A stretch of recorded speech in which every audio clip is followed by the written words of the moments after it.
Good morning, good morning, good morning. Mic check real quick. Good morning, good morning, good morning. Oh yeah. Mic is being heard. We are being heard through the YouTube airways. Shout out to Kick, Twitch, all of you streamers. Appreciate each and every single last one of you guys.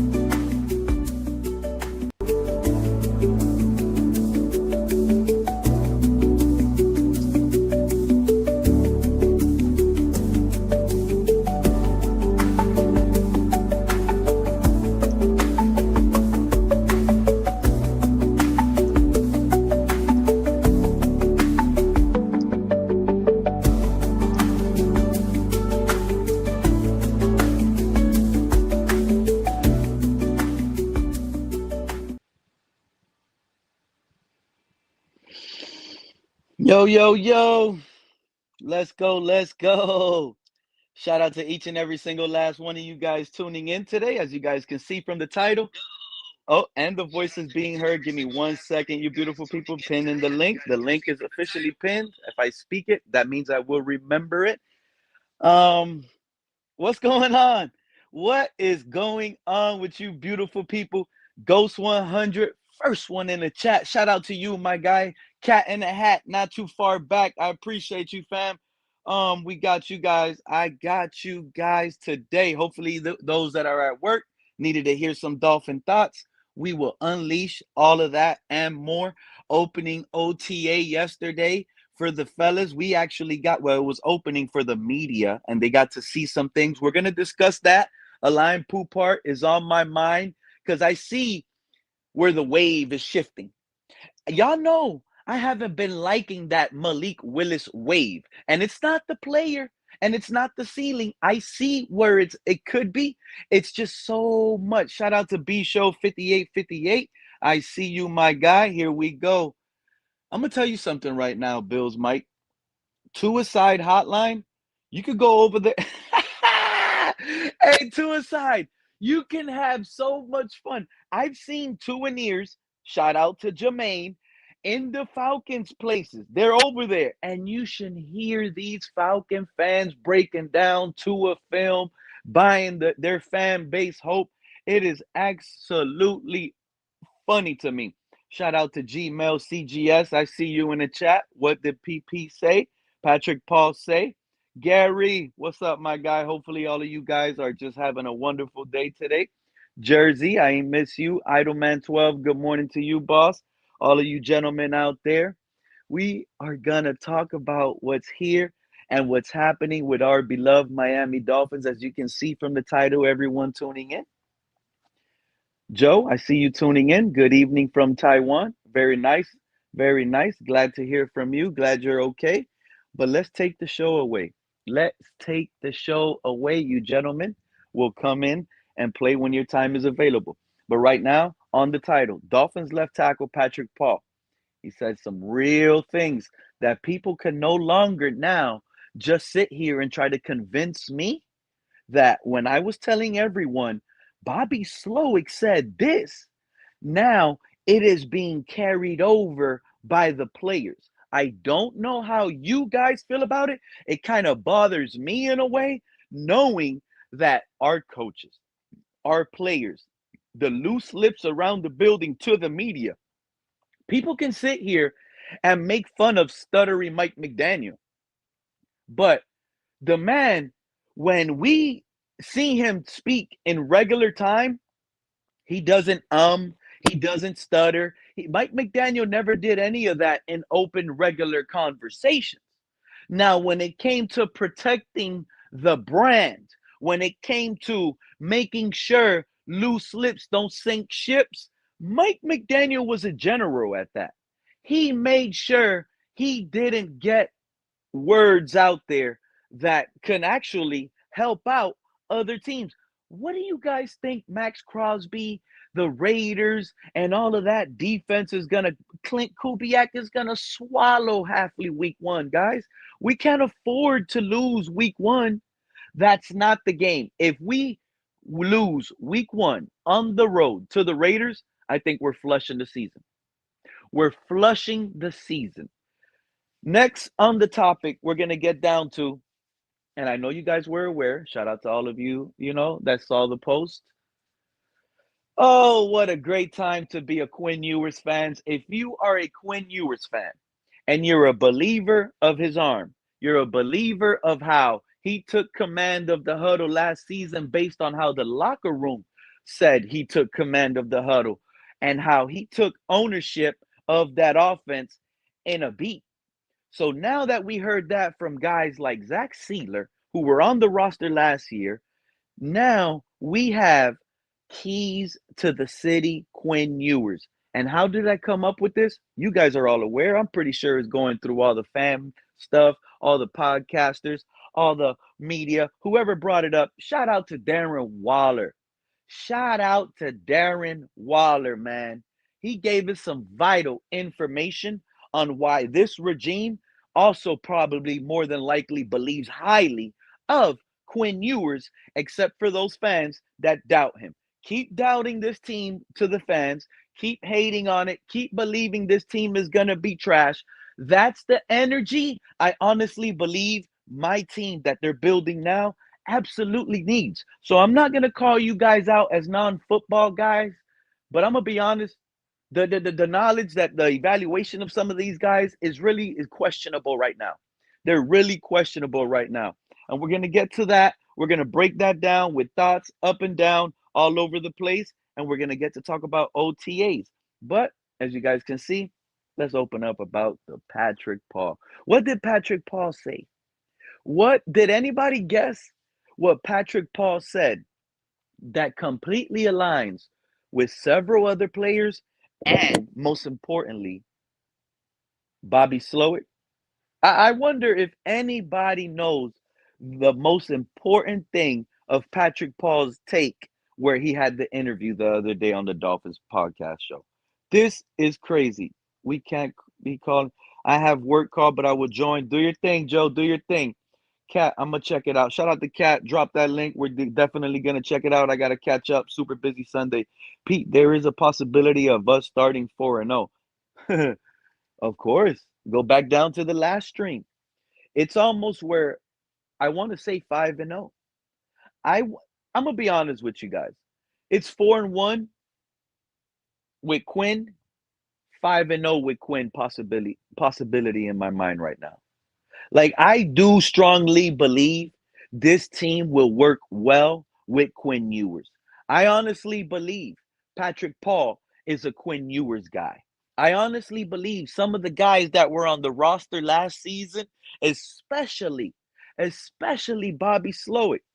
Bobby Slowick is not a Malik Willis guy. Bobby Slowick is not going to come out here and trickle the offense down. Let's do what we did with Tua to you. This is not any of that. This is a coach that's going to implement his scheme, give it out to the players, and he's going to say, work your wrist. Work your wrist. And whoever's wrist is getting the ball out there on time and delivering it more accurate, that's who's going to get the nod at QB1. This is an open quarterback competition. It's funny to me. I called out the Dolphins yesterday, and the tweet went viral on Twitter. And, I pretty much called out our team. You know how I do. And when there's things going on and our team, this is why I got blocked from the Dolphins. I call them out. Because when I start smelling the air, and if it's not fresh and clean and I smell something, I'm going to call it out. You know what I don't like? I don't like how Sully Halfley is telling us, right? It's open competition at every position. Yet the media only wants to hype up Malik Willis. All of y'all are doing this. A lot of people are just sitting here. Joe Shad. Shout out to Joe Shad. The tweet went viral and it hit Joe Shad over the head. He had to look at it, and I know it hurt him, so he had to retweet it. So shout out to Joe Shad for putting more attention on the tweet, helping it go viral. But again, I got to sit here and say, Joe Shad, you're loud and wrong, my guy. You are loud and wrong. Everyone wants to convince us that Malik Willis is the guy based on the contract. I just respectfully told Joe Shad, listen, Penix is on a fully guaranteed rookie contract. fully guaranteed. Tua is one sneeze out the door with that cheap contract. So don't give me that lame, oh, Malik Willis signed this type of contract, so you gotta commit to him. And that's not true. That is absolutely not true. It's not like we went on a bidding war and we won the bid for Malik. Let's not forget, this is an opportunity for Malik. Malik signed the paper on the offer we gave him. Everyone was wrong on his contract. Everyone. Then they turned around, right? Because you had guys over here on the panel calling other fans crazy if we sign Malik to that 3-year 90 million, 3-year 100 million. Those were the numbers. That's what we were saying. That's what these guys were talking about when we were talking about grabbing the number one free agent in free agency this offseason. And that didn't happen. That didn't happen. We gave him an offer. He signed the offer because the best opportunity for him to get a starting, he's not starting over Jacoby Brissett in Arizona. I'm telling you guys right now. So all those Jacoby Brissett haters that thought, oh, Tua's better than Jacoby, he was never better than Jacoby. Not once and will never. Matter of fact, Tua will never in his career be better quarterback than Jacoby Brissett. That's facts. That's facts. And that's why he stayed away. Shout out to our guy, Nick. Nick, I already Good hear morning. Good good morning, morning, sir. my guy. The echo went away instantly, so I appreciate you taking care of that. Zion from JFZ, I appreciate you. I see you in the chat. Jersey, I see you. Nick, we got some stuff, man, and I'm I glad you actually saw came the up here. Patrick Paul quote, and You saw it? listen, man, if I was a Dolphin fan, like a lot of y'all, I would be very, very excited, bro. Like, you, bro, you have a solid center. What up, You Zion? potentially have a all-star left side for your QB like Pete. I know you want them to be super successful, but you know football, bro. You piss me off with some of your takes, but I know you know football. You know as well as I know. It begins and ends in the trenches, no matter what. You're Offensively absolutely right. and defensively. Got to Yeah. get that right. You can't name me a team in NFL history who won a Super Bowl with bad offensive line play. You can't. Or a bad defense. You can't. You simply can't. I mean, bro, I saw what Patrick Paul said. I saw it on Twitter. And I can't lie. I thought about you, Cat in the Hat, some of these guys. I was like, man, they got reason to be. And I know it sounds corny because it's the big guys, but you know what? I geek out. I'm a football fan, bro. I geek out over offensive line play and defensive line play. Like that shit, you feel me? Because that's what wins games, bro. That's what wins playoff games. That's what wins championships. I At agree with everything you just finished saying, Nick. Go ahead, Jay. the end of the day, I don't know what happened with Pat Paul. Pete, what happened? I'm trying to get there. I actually asked the question, but I see the chat is dry. Their thumbs right now. The chat don't know what to say. They're going back. They're leaving the stream to go watch Patrick Paul, and they're gonna go ahead and listen to it and be like, "What is Pete gonna sit here and talk about?" I'm hinting, but I haven't gotten there. So Jay, you asked on a panel. I'm gonna go ahead and deliver to you, beautiful people's ears right now. So I complained on a stream about a month ago or a month and a half ago about Bobby Slowick saying he's going to run the same offense he did with Mike McDaniel. Patrick Paul yesterday confirmed, and this is what I love. You see, I was upset before, so this is why Jay and Nick, people will sit here and clip something and say, Pete, you were down on this scheme. You said this, you said that. And now, as I hear Patrick Paul, I get to switch the tune and up the volume because I like what I heard, because this is what I assumed to the fan base on the stream when I was complaining about what Bobby Slowick said. I assumed on that stream, if this is the case, then we can be highly successful. So I've been running off of that for a while. And now that Patrick Paul has completely confirmed it, Nick, we are going to be a winning organization overnight. And I know what I'm telling you guys.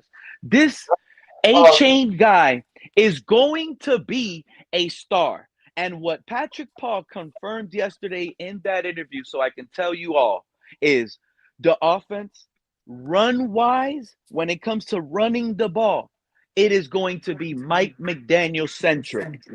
Now, He said, quote, they're gonna maul people, him and Caden Proctor. Like they're gonna move people up front. but I'm Like, talking about the offensive scheme. I'm talking yeah, about the okay, yeah. offense in general.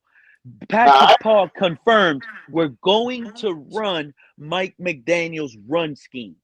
Attack at the line of scrimmage, go get your guy, meaning the guards are going to pull. The center, Aaron Brewer, is going to pull. All that motion, honestly, I didn't like it. But to give credit to where credit needs to be due, the run game in Miami lately has just been something amazing. And for that, I give credit to Mike McDaniel. I Salute to mean, you. yeah, that's his bread And and no, butter. That's yes, his bread and butter. and what you said, Nick, we are gonna have the biggest left side in the NFL when it comes to having size and body there. Bro, those are two big That motherfuckers, Pete. they're Those are two huge. big They're motherfuckers, bro. huge, and I think they're gonna play angry. And you want me to tell you why I think they're gonna play angry? All the hating fans that are negative that come up here, scream at me, say we're gonna be number one overall pick. I need y'all to keep that same energy. That's what hey, I need from them. Keep that Nah, I same energy. genuinely believe you guys won't be the worst team in football. I don't think you guys will be drafting number one. No. You hey, guys will Pete. not be drafting number one. There are definitely a handful of teams, at least 4 to 5, who I think you guys are better than it. I think you guys are better than the Cardinals. I think you guys might be better than the Browns this year, bro. Because if Deshaun Watson stinks, that shit will go down the toilet real quick. The Jets, we don't even know who the QB is. I think you might. I think you guys. I think the Jets come in last in the AFC East this year. I'm gonna be honest with you. I don't think it's gonna. I think the Jets are coming third. Shocking enough, I do believe the Patriots will end in fourth. There's a downfall, and if there's something about a locker room, it needs to be controlled. There And is no shot the Patriots are that bad. they're gonna go from literally first Well, to worst.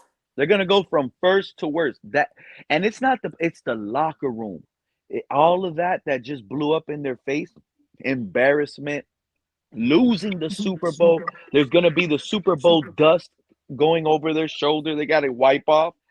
I ain't gonna lie, Pete. A lot of that hurts, man. A lot of that hurts these players. I can see that because I mean, statistically, you know, a lot of teams that come from the Super Bowl, they don't be the same. You know what I It mean? breaks them. The loser, it usually breaks the loser. And sometimes the winner, they never really come back the next year. Yeah, they might be a playoff team, but more than likely they lose in the first round, second round. It's just too long of a season. Remember, you're playing Super Bowl, you're playing all the way to February. You got guys that their season already was done in December. They already had their bags packed, extra rest, body taken care of. These guys that go to the Super Bowl, they really don't never get a day off. By the time they get off the Super Bowl, they get a month off. They're back. March comes around. Here's this. Then April OTAs. Then May OTAs. It's already here. They're broken still. I But mean, I know man, it, but I don't think they did none in the offseason. That was so amazing. I don't think. It's just my opinion. Maybe it was some low key moves, but I don't think what they is did. get? I'm pretty sure, Gary, you didn't watch the Patrick Paul. So go in there, go watch it, and you can hear him word for word sit here and tell us it's coming from the Mike McDaniel tree. That's what comes out of his mouth. We're going to run the offense from the Mike McDaniel tree. I Run ain't gonna. that. And that's a sen- and that's and Mike McDaniel is a branch off the Shanahan tree, off the Mike Shanahan Yes, tree. So essentially, it is 100%. Mike Shanahan's. It's Mike Shanahan's run scheme with a splash of Mike McDaniel because that's what he is. That's what Mike McDaniel is. He's probably the best run game.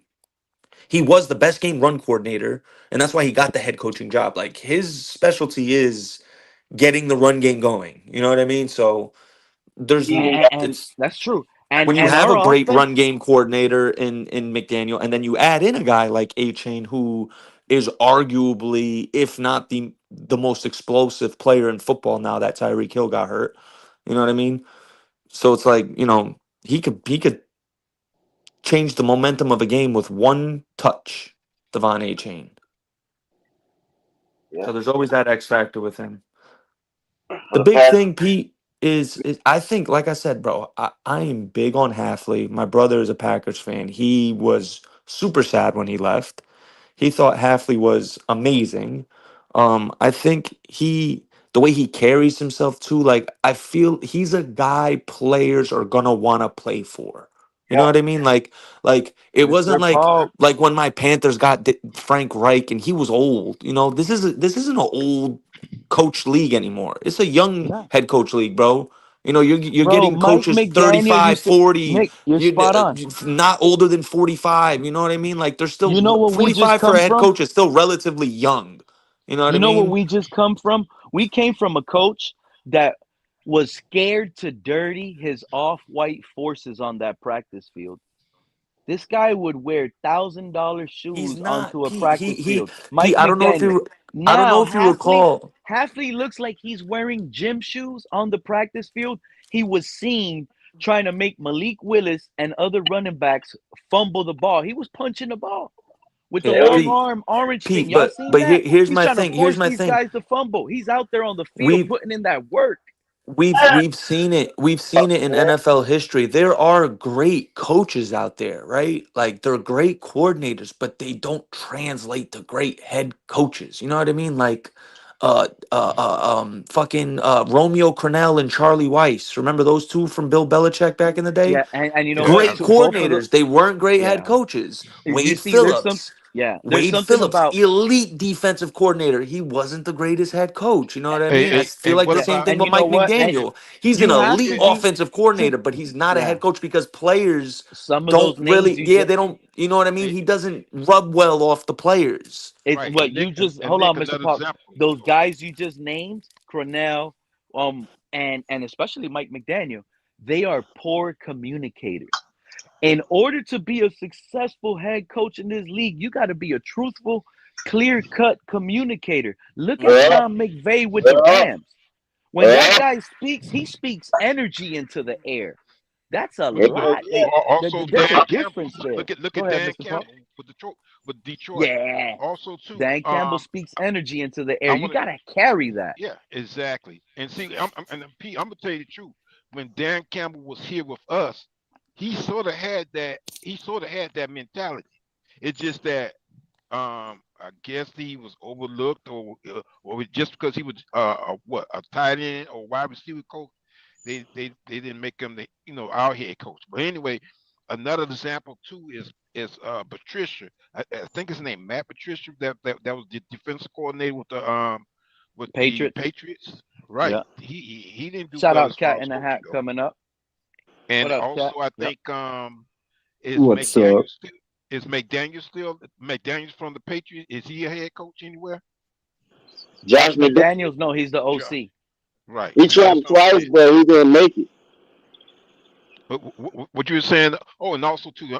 Let me say my little. What's going on, Nick? GFC, Cat in the What up, Hat. man? What up, man? Yep, What's yep. good, Mr. Paul? What's up, OG? Yeah, OG, Papa you Pop. good, OG. I I wanted, appreciate that. I Go just ahead. wanted Go to, ahead, Cat. I wanted to add on to what Nick was talking about with Jeff Halfley. And like a lot of people don't realize too, like Jeff Halfley is actually coming in here in a really good position as a head coach, right? Because he has a defensive coordinator that pretty much thinks just like him. He's been working with him for the last 8 years. He has an Hmm. offensive coordinator that he can trust. So Jeff Halfley gets to come in here and actually focus on being a head coach. He doesn't have to focus on trying to run the whole team plus work the offense or work There, the defense. He can trust his defensive coordinators and he can focus on his job at hand.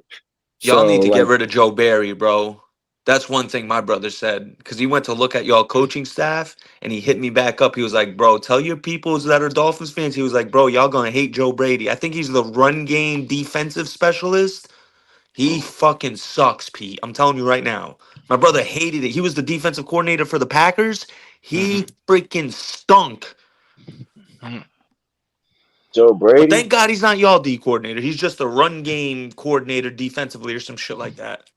But yeah, definitely keep an eye on that for sure. Well, that's going to be a big question into this new regime's thing. Like, what type of coaching are you going to are when our coaches by the end of the season are Halfley staff, is Halfley staff going to be looked at as, man, guys that must be hired, or just walking on to other different positions? That's what we got to focus on, like, honestly, because like you just brought up Joe Brady, if he's a bad coordinator for whatever coach position he's positioning, that's a bad look on Halfley. But at least Sean Duggan is he's good. And He's young, Yeah, but isn't he? Sean Isn't he a Duggan, young think about coach? it. Isn't he a young but Yeah. here, coach but too? Nick, but Yeah, if he's Sean young. Duggins does not get an interview for a head coach next year, But the if thing the is, it's gonna defense be thinks, it's Halfley's scheme. Like that's what I'm he may saying. be Like the there, defensive this is Yeah, coordinator, no, but it's Halfley's Halfley. scheme. Yeah, Yeah, Halfley already said that too in his yeah. interview with Richard Sherman. He had mentioned, he's like, look, he's like, Sean Duggan already knows exactly what I want. We've already gone over everything.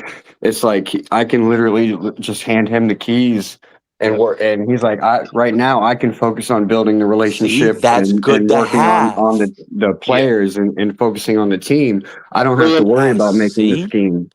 that's what Canales just did with the Panthers. He let the play calling go to Idzik because now Idzik knows Canales' playbook like Duggan knows Halfley's defensive playbook. So it's like you can prioritize. You don't have to prioritize play calling now. You could be on top of everything.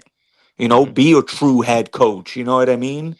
Yeah, and see, Oversee it's like everything. Baltimore fans. See, like it's the exact opposite with Baltimore fans and Jesse Minter. See, like a lot of He's gonna people call the don't plays realize. exactly. Yeah, Yep. Jesse Minter's gonna call the plays defensively.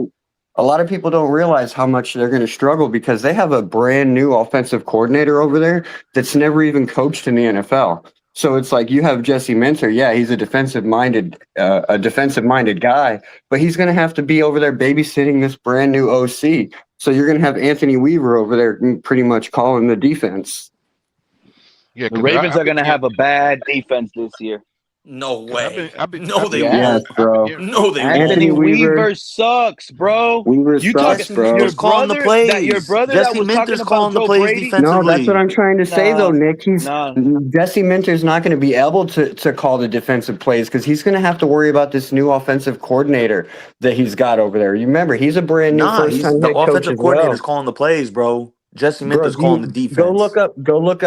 go look up their offensive coordinator and then come back and talk to me about how No, you trust a guy that's been coaching for 4 years to call your bro, plays. Jesse Minter's not going to be calling the offensive plays, Cat. hey No Cap, way. what No, you but think he's about not going Joe to be Brady calling that them, but he's going to have to babysit this guy. He's going to have to put a lot of focus on offense. Cap? What you think about Joe Brady that Nick mentioned earlier being on our Um, staff? well, Joe Brady is on the Buffalo Bills, Yeah. so it's got to be a different guy. And I Declan don't Doyle was remember. just with, if I'm not mistaken, he was just with Ben Johnson. I don't remember when I went over all the new head coaches that we got. I don't remember a Joe Barry, to be Oh, honest. But I'll not have to. Brady. I'm sorry. It was. I think he mentioned. Was that Barry you mentioned, Nick? Joe Barry, yeah. I'm sorry, Joe Barry. My bad. I remember Um, seeing on staff. I gotta go back and see. yeah, I'm gonna have to. I'm gonna have to go look at my notes at the house when I get home tonight because I don't remember when we went over all the coaches and I don't remember Joe Barry being on that list. Really? Dante Trader picked off Malik Willis yesterday in OTA, didn't he? Dante No, that Trader's was not nice, Malik bro. Willis. That was not Malik Willis. It was Yes, it Mark was. Gronowski. Mark No, Gronowski threw both of the interceptions yesterday. It was reported by Travis Wingfield. You can go check it out. Gronowski was the one that threw that is both the incorrect. interceptions. You see, this is Travis where got him one too. cat in the hat. Don't play with me, bro. This is where No, go misinformation read is spreading. Travis. The Dante Trader It's a video. interception It's a video came live. from Malik Willis, my guy. Both of them. It's a video Omar live. Yo. And Omar so what? Kelly So what? So confirmed it. what? Omar Tom. Kelly I confirmed it. seen Tom Brady throw interceptions. Yeah, don't, Nah, bro. Interceptions get Omar thrown, Kelly Pete. confirmed Stop. it. Pete, Malik Willis Pete, out here throwing I'm sorry. interceptions. I'm sorry. Pete, And hold took on. one Can I? that Can took him I? Take back to that the and blow it house. out of And proportion. Hold OTA, on. they won. Don't do that. Defense Don't won. do that, Pete. Hold OTA, they on, Because Pete. won. Hold Defense on. won. Mr. Pop, I got this. Mr. Pop. Defense Mr. won the Pop, trust game me, I got yesterday, this. bro. Let him finish. I got it. Here we go. Here we go. So he threw that interception on purpose. Y'all, what y'all gonna I'm tell not me? saying hold on, Pete. I'm not saying he threw it on purpose. However, in these types of situations, you can put your quarterback in a bad situation play calling wise because you want to see how he reacts. For example, you can put him and the defense in a favorable situation, right? Because these are pre-called plays. So the offense could be like, all right, let's put Malik in a bad spot. Let's see how he reacts. You know what I mean? And that's how Yeah, no, interceptions I can get you. happen. And That's then all it is situational going to the practice. film room. Hold on. All it is going to the film room. Coaches being like, listen, we put you in this spot because we wanted to see how you'd react. Unfortunately, you made this mistake. Sit down. Let's look it over. That's all that is. That, That's literally all that but is. you hear what you just said, and I'm glad you said it that way What because do it you was a perfect mean? take. That's how You NFL said, practices work. unfortunately, you made a Yeah. mistake. So they're only. So Yes. Nick, you think they're only? No, no, no, no, no, no, no. Like So Mr. you Pop think they're said, you don't think that only Tom putting Brady Malik threw Willis? So you think interceptions? they're only putting Malik Willis in bad situations? Where's Quinn Ewers intercept? He didn't throw none. Shoot, the third string No, I'm saying in quarterback general. I'm not Gronowski. saying if Malik Where's did yesterday. Gronowski's Cat in interception? the He Hat didn't said he throw didn't any. throw the pick. I trust if Cat in the Hat saying that. If he's saying Gronowski threw the 2 picks, I believe him. That's not, bro. I just told you, Omar Kelly. And I'm gonna talk about these boots on the Nah, ground type Nick, stuff it's a because I video see. that I put. You know what's funny to me? A lot of people want to talk But it's about. just one. It's Oh, a pick. So they have what, Pete? You no, being no, no. overreactive over an interception? It's not overreacting. We just saw Yes, this it man throw a is. bad pitch in a Marlins game. He's Oh, inaccurate, Nick. Jesus Chill Christ, out, Pete, because the defense always going to be ahead of the offense, Pete. Chill out. And this Dante Pete. Trent's second Pete, year. I'm telling you. I'm I telling you. got That's you, how but these all NFL I'm pointing practices out work. They'll is do that. OTA yesterday. If you didn't throw an interception, guess what? You won the day. Quinn Ewers won the day yesterday, QB for the QB spot. And this is what I Oh, was trying to tell jeez. y'all yesterday. The tweet that I went viral yesterday, I tagged Atlanta Falcons and Dolphins. Tell me how Falcons, they're posting up clips. Michael Penix, they're showing off Tua, they're showing all their quarterbacks off. You come to the Dolphins media section, it's all about Malik. Yeah, I'm that's one thing tired that of that. that's one thing that I didn't like about like all the videos that were brought up yesterday is like it was well, as far as quarterback wise goes, it was just Malik Willis. I did want to see what Quinn Ewers had to offer too, so that's why I Be- can't really wait. I We're can't wait not till I get to seeing go it. down. because Can't because wait till I get to Stefanski go down. came out. Stefanski literally came out yesterday and said they're splitting the reps between Tua and Penix. They're having a QB battle. There isn't a QB battle going on in Miami. Malik Willis is the unforeseeable starter for the There is future. a hidden QB Unless one battle. of two things happen. He's absolutely dog shit or he gets hurt. That's the Here's only way he another gets thing. benched. Atlanta's having a pure QB competition. Whoever wins out the battle will be the starter. And they both suck. It's not that they both suck. Forget about that. It's about that we were told as fans we were going to have open quarterback competition. Where's that at? Y'all giving it to Malik like he earned it. I've been telling this fan base already, but it's fine. They confirmed it that it is going to be a position. They confirmed that Malik will roll out with the ones and first, but that doesn't mean he's going to win that job. That 100 is coming over here, Nick. I'm warning you. That 100, and I'm gonna tell you how I know I'm even more confident that I'm gonna win that bet, Nick. Shout out to Joe for pulling up.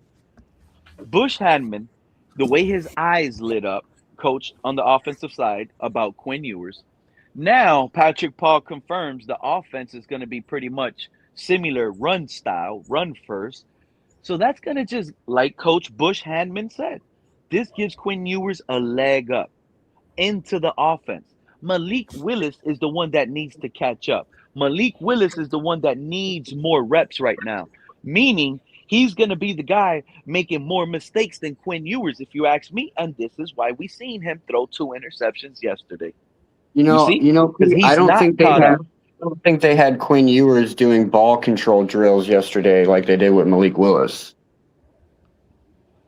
I saw Quinn Ewers throwing a few passes, but it looked like No, they no, no, were no. like I'm just talking about screen passes. the ball control drills where you saw Halfley trying to punch the ball out of their hands. That tells me that Malik Willis is the guy. They have some plays drawn up. He's going to have running plays drawn up, or else they wouldn't be running ball control No, drills. that doesn't tell me. That doesn't tell anybody that he's the guy as the 4 starter because he's doing those running back drills and the coach is trying to punch out the ball. That just tells me they're concerned about his fumble issues. Like, you're aware, right, Cat in the Hat? He Yeah, has I know. fumble issues. He has fumble issues. So this is why the coaches are like, you better not come over here and start fumbling that ball. They're concerned. You think And they're concerned if he about Quinn Ewers fumbling the ball? They don't have that man in that drill. and if he fumbles, then you put Quinn Ewers in there. That's what's about to happen. I've been No, telling no, no, no. y'all, What and I'm I'm gonna be saying is right this: all over again. let let the, I let know who these the people best do what they quarterback want to is. do, and let's not nitpick Willis, Malik Willis. Nah. I mean, it's Hey, like no, Mr. Pete. Park, don't It's be like coming over here Pete. talking about. No, Pete. We gotta It's hold like that you safe. looking. No, We Pete. did it to Tua. You're We looking gonna do for it to the next you're looking quarterback. for You Malik best believe Willis to that. make a mistake so that we can shove Quinn Ewers up there, and he can be just as worse as Malik. We don't know that. Ain't no He's way unsure. you throw. Ain't Listen, no let me way let me say this. Quinn Ewers gonna be worse Malik than Malik. Willis, Not as a passer. Malik Willis, Quinn Ewers are on. We do not know what we have with them because they're still unproven. They're pretty much in the same boat on this roster. We don't know what we have with Quinn Ewers. We don't know what we have with Malik Willis. We don't know what we have with Gronkowski. Stop We that. don't know. Stop that because No, there's no stop days it because that's what they both days in the are same boat. stacking. They both got Mr. to Park, prove themselves stop that because because days are Quinn Ewers stacking. only played 3 games in the NFL. He only played 3 games. That's fine. That's Okay, fine. And Malik guess has what been in the happened? NFL a And little bit longer, but he has the not man, seen the field that much. But because of that, he's in this pretty much the same boat as Quinn Ewers. We don't know if they proven or not. We don't know because there's little no. time. You know Both one of them thing have we been on the do field. know, Malik. I mean, I'm over here calling you Malik, Mr. Park. You hear this, Mr. Park? You know what we do know? Guess what? He threw interceptions yesterday. He threw interceptions yesterday. And Wait, what hold That's quarterback what we doesn't hold throw? do on. Let me know. What go. quarterback Let me throw go find That's that what, interceptions? tweet. and Let me that's go what find that that's what'll tweet. lose you a game, Mr. Park. This is what needs to be called out, Mr. Park. It ain't no. How long are we gonna be saying give this man a chance? The man throws interceptions today, so we're gonna just give it away. Yeah, it's okay. No, Okay, no, Quinn now Ewers is what? popping off. He's popping off in practice, and you know what I don't like, Mr. Park? Where it's Nah, bro, this happening ain't Quinn Ewers. all over again. Boy. Quinn Ewers, bro, are you guys aware? Boy. Let me shout out my Hold guys on, because I boy. had guys in the chat Yo, P, last. how much Quinn You Ewers put, pay you to say this shit? no, Nick. I'm gonna Pete. tell you right now, Nick. It's not just me. I was just gonna say Nah, shout out bro. to the guys that went to camp last season in my chat. If I don't remember your name, I'm sorry, but I remember reading in the chat, Pete. It's not Zach Wilson you should be screaming for because I'm here at practice and Quinn Ewers looks to be the best quarterback on the team. This is what guys were telling me last season Okay, during OTAs, right? I was And one I'm of there them. I was telling them one of them. and Pete, Quinn Ewers might be the best, but the and one with Pete, the I'm highest hearing ceiling is Zach Wilson, and he's number 2. So I got to roll with and that Pete, at the moment. I'm also hearing good things about Malik Willis and right also. That's a I'm hearing lie. good things about him. That's a Yes, okay. Hey, that's what Pete. I've been hearing. Hey, Inform us. Pete, bro. Inform us. What was Man. good? What did we hear that Man, was good? come on now. You Hey, Pete, just look tripping. for Malik to make a mistake to push Quinn Ewers, and Quinn Ewers, he's going to throw interceptions too because he's a quarterback. That's what quarterbacks do. Man, y'all Not let at Pete this hype rate. y'all up, man. Come on, Go man. ahead, Jay. You say I'm tripping, Zion. Pop off, man. What you mean? Man, Pete, bro, Omar, all them boys, man, say Malik Willis is the leader. And goddamn Quinn Ewers ain't been doing nothing like that. He had a bad couple of days. Okay, so And, correction. So correction. There was 3 picks altogether yesterday. Gronowski threw 2 of them, and Malik Willis threw the one to Trader. Okay, and okay now, and what does that show? That shows that there are quarterbacks that make mistakes. So Malik throws one interception, and we're gonna blow him up like this? No, nah, This No, Pat, man. I'm sorry. I ain't going. I ain't going. And I like Quinn Ewers also. Believe me, I do. Pat, I'm gonna You tell you can't something. even I'm gonna rush say the this. quarterback I'm gonna right say this now, and he's again. throwing interceptions. Right now, I'm happy with the quarterback room. We got Malik Willis on there. We have Quinn Ewers on there. And we're gonna see what's gonna happen with Konoski. I'm happy with that for now.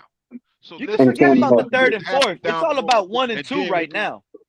hey, Pete, you should be on Cam Miller right now. That's the person you should be on right now, because that's the sleeper. You know what, Jeff? First. Man, JFC, you know you're right. You absolutely right. You should be on Cam Miller case. What did you Yeah, Nah, do? Because Cam he Miller right nah. let I know Gronkowski who beat I'm him out. on, and this is evaluation. Yeah, I know who I'm on. I'm on the yeah, guy that just we got know endorsed who you to on, have Pete. the We know who you on. keys to the city. We And know I'm who on the you on, guy Pete. that we got a new regime, mind you. They fired everyone except the guy that knows the offense that's tied to Quinn Ewers. Hmm. So Okay, Pete. all I'm now. saying It is ain't the guy. listen. So y'all heard Darren Waller say Mike McDaniel was ready to give the keys to the city to Quinn Ewers.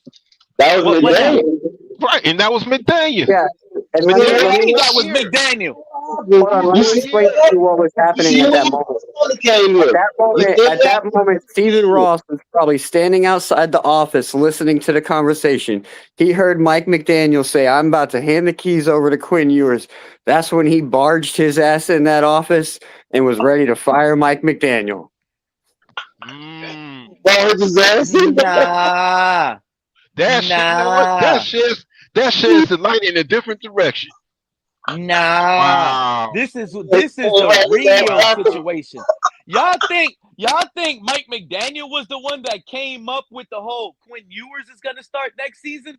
That didn't just happen. Remember, this man Mike McDaniel had to be told to bench Tua.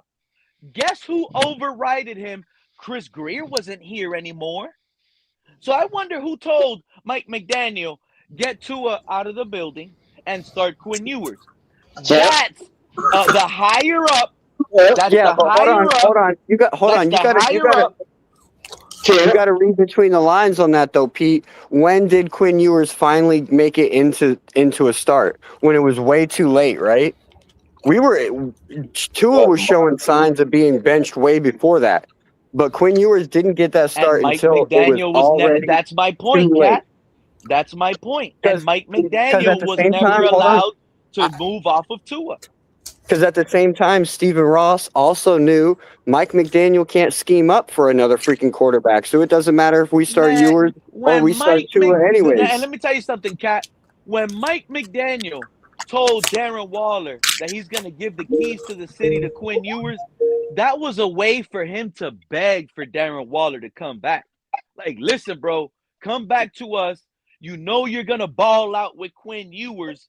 I'm gonna give him the keys. It ain't gonna be Tua. That's a way of him saying Tua's out of here. Quinn Ewers your guy. That's what it is.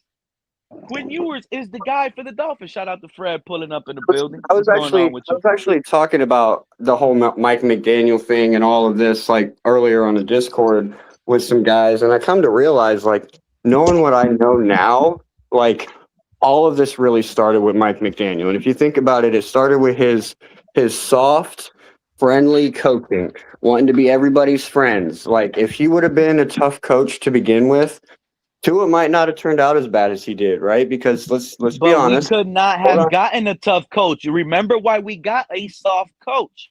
Because we had a soft quarterback, Cat. We had a hard coach. And they decided to go with the soft quarterback and give him what favors you. And they We found had out. chances to get hardball. We had chances to get They tough said that nosed coaches, and they declined this. I'm not going to change who I am for your soft headed quarterback. they got it. Because of it, we got the soft coach. He never implemented any kind of discipline. So we had guys showing up late or not showing up at all. You had Tua, as soon as he gets paid, he stops doing any kind of off-season workouts, trying to better his game. If we had a tougher coach, or if Mike was a tougher coach, Facts. we could be in a different boat right now. And they If went we had a better, if we At the picked a end of the better day, after quarterback, knowing after knowing everything that I know, like I don't really put all the blame on Tua. Yes, Tua didn't help the situation, but it started with Mike McDaniel. I'm back, Pete. I'm back. Welcome back, friend. What's up, man? You Not know? much, man. I'm super stoked, bro. I What's up, am Fred? super Well, stoked. what's The up? What's up, season Mr. and Park? Mr. preseason Park. needs to I don't have no hurry up, problem. What up, guys. OG Fred? Hold up, bro. Hold on, bro. Yeah, calm down, everybody. I know Fred is on the scene now. Everybody ain't got to go Fred, overboard. Fred, I like to know. I Fred. like to know what's going on in the show and what we talking about. What we got going on. What we got going on this afternoon. This beautiful afternoon, Pete. What's going We on, bro? talking about Patrick Paul. That man said something exclusive to the fan base. If you missed it, Fred, I'm gonna go ahead and give it to you. Remember the stream we had up here when I was upset with Bobby Slowick and I called him loose lip for giving our offensive game plan Definitely, away? bro. And he Yes, I said, "Oh, it's remember gonna that. be the same offense off of the Mike McDaniel tree." And I was upset that day. Oh, But yeah, I was now, upset too. As a matter of fact, yeah, same thing as Mike McDaniel. But go ahead, Pete. Go ahead. but we still kind of upset. But at the same time, Patrick Paul just comes out amongst other guys. Patrick Paul comes out and says, "We're running the same scheme as Mike McDaniel." Running wise, though. So now that he confirmed what side of the ball and what he is going to keep from Mike McDaniel, I've never been happier as a Dolphin fan. And I could never have been more wrong complaining about what Bobby Slowick said earlier in that stream. This man just is going to give us a similar run offense from Mike McDaniel that was successful and drove defensive coordinators, kept them up all night to stop the run. But here's one thing I do know, Fred. We're going to run first. And this is me assuming, just like I assume on that stream, bro, there's no way we're going to have the same route concepts under these better quarterbacks. Not for Malik and not for Quinn Ewers. These guys can throw the ball downfield. They Exactly, can bro. hit Exactly. every patch of grass on the field. You think Exactly. you think Bobby Slowick is going to say, let's run these little short No, concepts only? I don't, bro. No, I don't, Pete. No, I like Thank to you. come in, man, down if I can. I think I'm pressed for time, bro.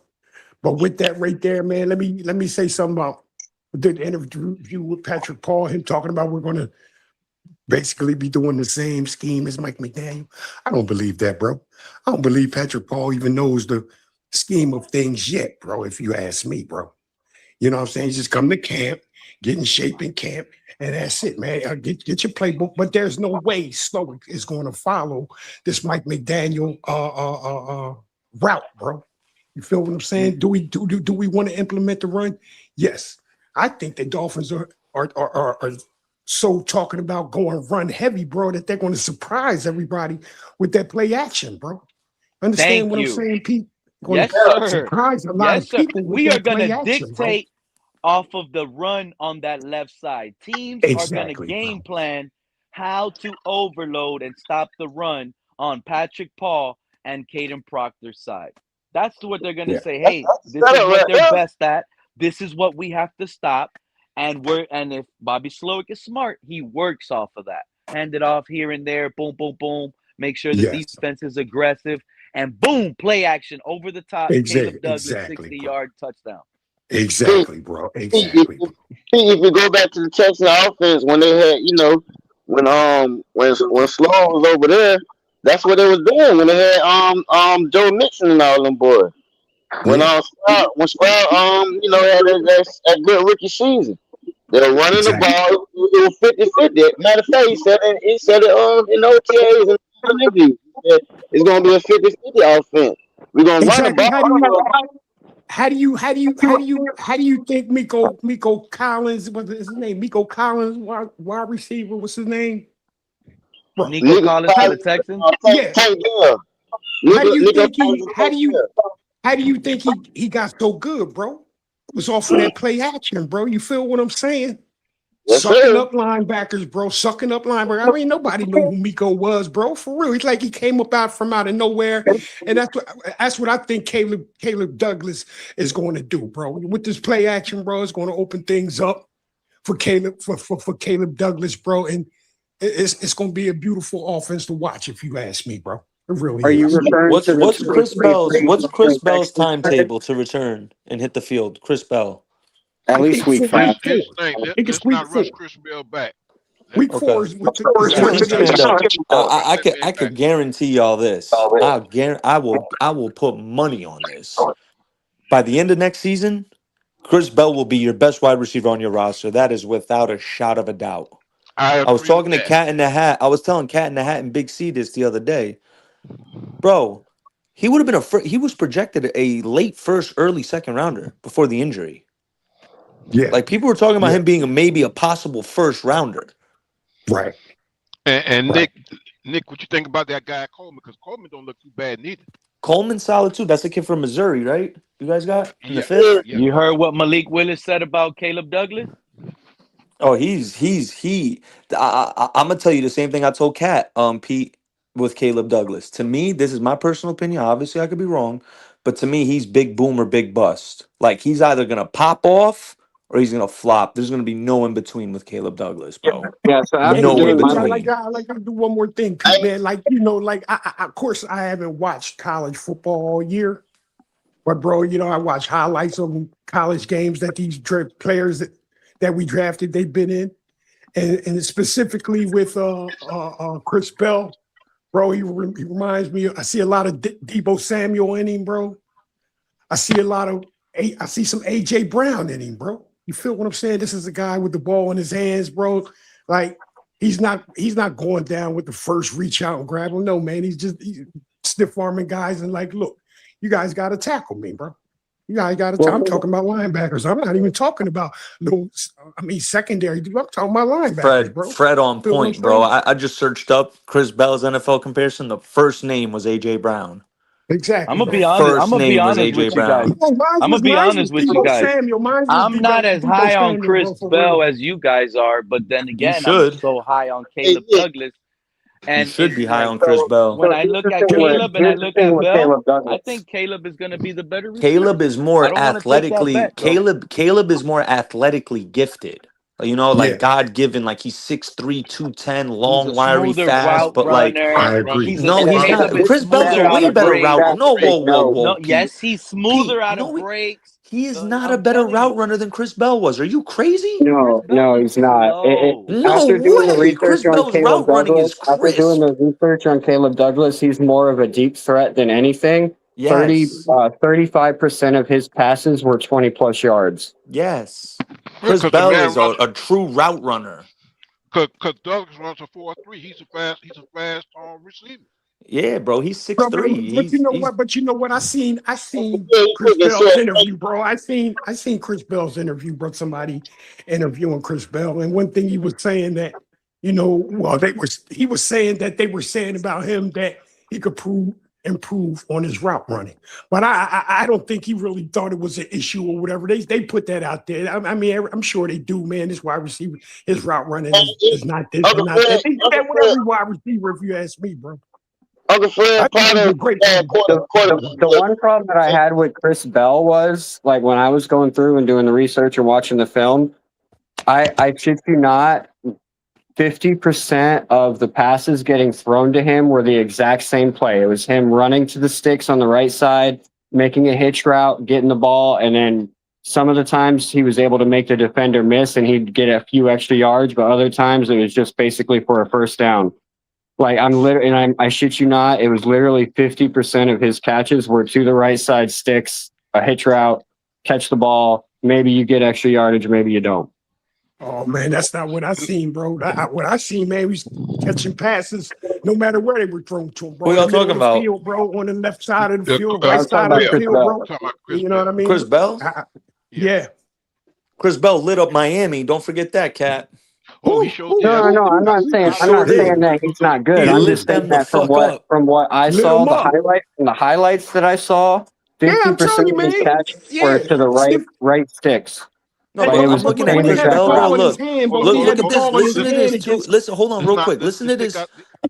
Listen to this 2-game back-to-back stretch he had against ranked teams, mind you, against Virginia, 12 catches, 170 yards, 2 touchdowns. The next week against Miami, 9 catches, 136 yards, 2 touchdowns. Both teams finished ranked. No, Like, and he I was totally get that. balling against big I name totally get teams. that, Nick. But you can easily get that if a play is working in college and it's working, you can totally get that. Like I said, there were a couple times where he was able to make the defender miss, and he actually turned it into a good chunk of yardage. But in the NFL, like, you're not going to be able to keep running that play to him all game long and expecting it to work. Like, they're gonna buckle down on that. Eventually, it's not going to Nick, work. all Well, then that you said. that's where Hold on, your run game. That's when your run game does help you, bro. That's when your run game should help you, bro. We're not expecting Chris Bell to just catch everything like he did in college to do it in the NFL, man. But with this run game clicking, bro, if the run game is clicking like we all believe it should. You know what I mean? Then this opens up a lot for Chris Bell, bro. Then that shit you be seeing him do in he's college, violent you with will the see him ball in do his it in the hands. NFL, bro. To like what Fred But said. you know what, though? It's I not trust just Chris wide Bell. receiver coach. GLC, go ahead, because you were trying to talk anyway. Go ahead, GLC. Go ahead. Nah, I trust my wide receiver coach for one. That's he coached Hall of Famers. And on that Caleb Douglas, he got things that he can be coachable. He can be coached up. And he's a good blocker. Nobody not saying that, when they going over film. He's a good blocker. He's not weak. Make good plays when it come to run play. He can block real good. And Chris Bell's a hell of a blocker. yeah, Chris Bell's a hell of a blocker. And when I saw Chris Bell, the first thing that jumped out to me was Anquan Bowling with speed. I like that. Oh, yeah, I like that too. I like that too, I bro. could see I it. like I that. see. Actually, I love that comparison. I see a lot of Anquan Bolden and Chris Bell, low Oh key. yeah, man, I forgot about Anquan. You know what, man? That's a perfect See that comparison right now. there, bro. Shit. I like that Because comparison. he's not bro. as explosive as AJ Brown. Like Anquan was explosive, but he didn't have that like breakaway speed. But when he got the ball in his hands, shit. Hard to bring He's him down. dangerous, Yeah. bro. Hard to bring him down. Like a running back. Hey man, Yeah. I like Y'all to give a telling me shout he's a out. I slightly like to give taller a shout Jarvis out. Landry? I like to No. give a shout out. Jarvis for Landry, that Chris Bell is observation 6'2", right there. 220. Jarvis Landry is a Slightly toothpick taller compared to Jarvis him. Landry. Jarvis Landry's a toothpick. Jarvis Landry was like 5'11", 195, bro. 5'11", 190, Nah. 190 Yeah, pounds, bro. fucking Jarvis what? Landry was like No, 210. Chris Bell is Jarvis 6'2". Landry was not no fucking 210, bro. Hey Chris man, Bell I want to 6'2". imagine it. I want to imagine. Hey bro, let me just try to put this in your head, man. Like imagine this, man. Like we can say Anquan Bolden. That was a good observation. I love that one. But I'm gonna say Deebo Samuel and Miko Collins, bro. This is what I see in which call as our wide receivers, bro. Both of them on the same team. When I think of Caleb Douglas, I'm thinking of Miko Collins, bro. When I think of Chris Bell, I'm thinking of Deebo Samuel. So just imagine that, man, on the field, that same thing. You know what I'm saying? I mean, Caleb Douglas, he's about the same size as Miko Collins, bro. You feel what I'm saying? Chris Bell, the same size, build, and everything, and man, is Deebo Samuel, and I'll say Anquan Bolden. Bro, that's what I'm fantasizing, bro.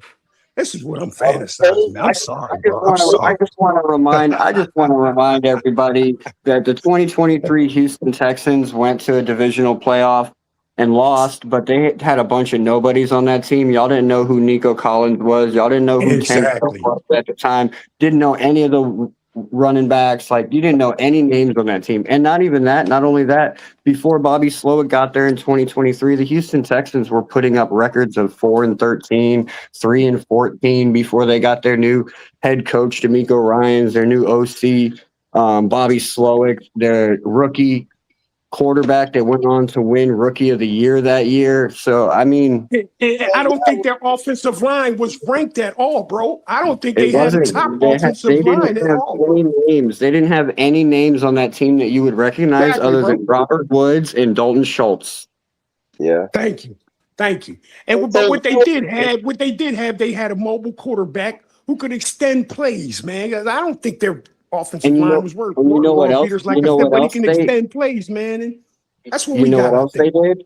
They spread the ball around because they didn't have a bunch of those big names. You had 11 different people running the rock. You had 19 different people receiving the rock. That's what we're going to I'm be gonna tell doing you this year. guys right now, all that sweet talk is the cute, Dolphins this year. but at the end of the day, this is gonna come back to quarterback play.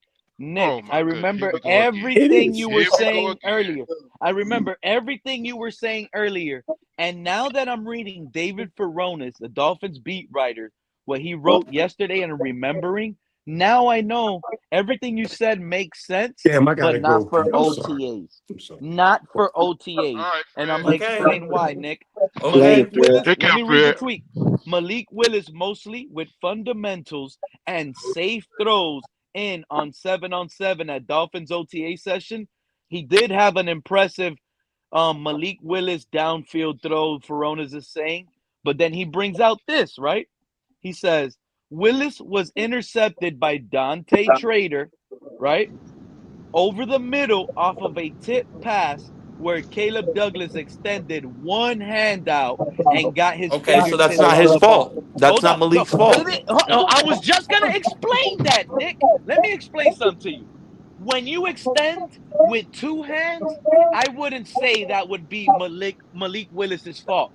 But when you extend with one arm, that means you got to extend the furthest you can extend.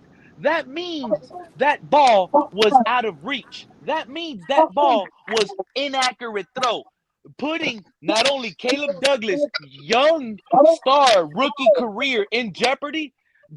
Caleb Douglas is lucky this is OTAs.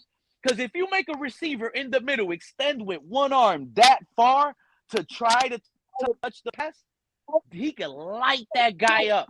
You can Hey, get that. That's a hospital pass, my guy. hey, Pete, did you see what Reason said about Caleb Douglas on his show? What Reason talking about? Reason said that Caleb Douglas has the best footwork he's ever seen. You see what I'm saying? And I And agree with Reason. I agree with Reason. This is why I've been high on Caleb Douglas. I've been trying to tell people, man, this man got feather feet. he said He got he said he feather heard feet. from reporters that were at OTA yesterday, and he heard like at least 3 different reporters tell him that he has the best feet that they've ever seen. That's And why I see, said and I'm glad you just brought that up, True Talk. Because shout out to what was that? The Dolphins Collective yesterday, or what episode? I was listening to Dolphins. It could have been the Dolphins Collective. Oh no, it was on All Dolphins Talk or whatever. Align Poupart, his own. It was Align Poupart, and you know what? Let me tell y'all something.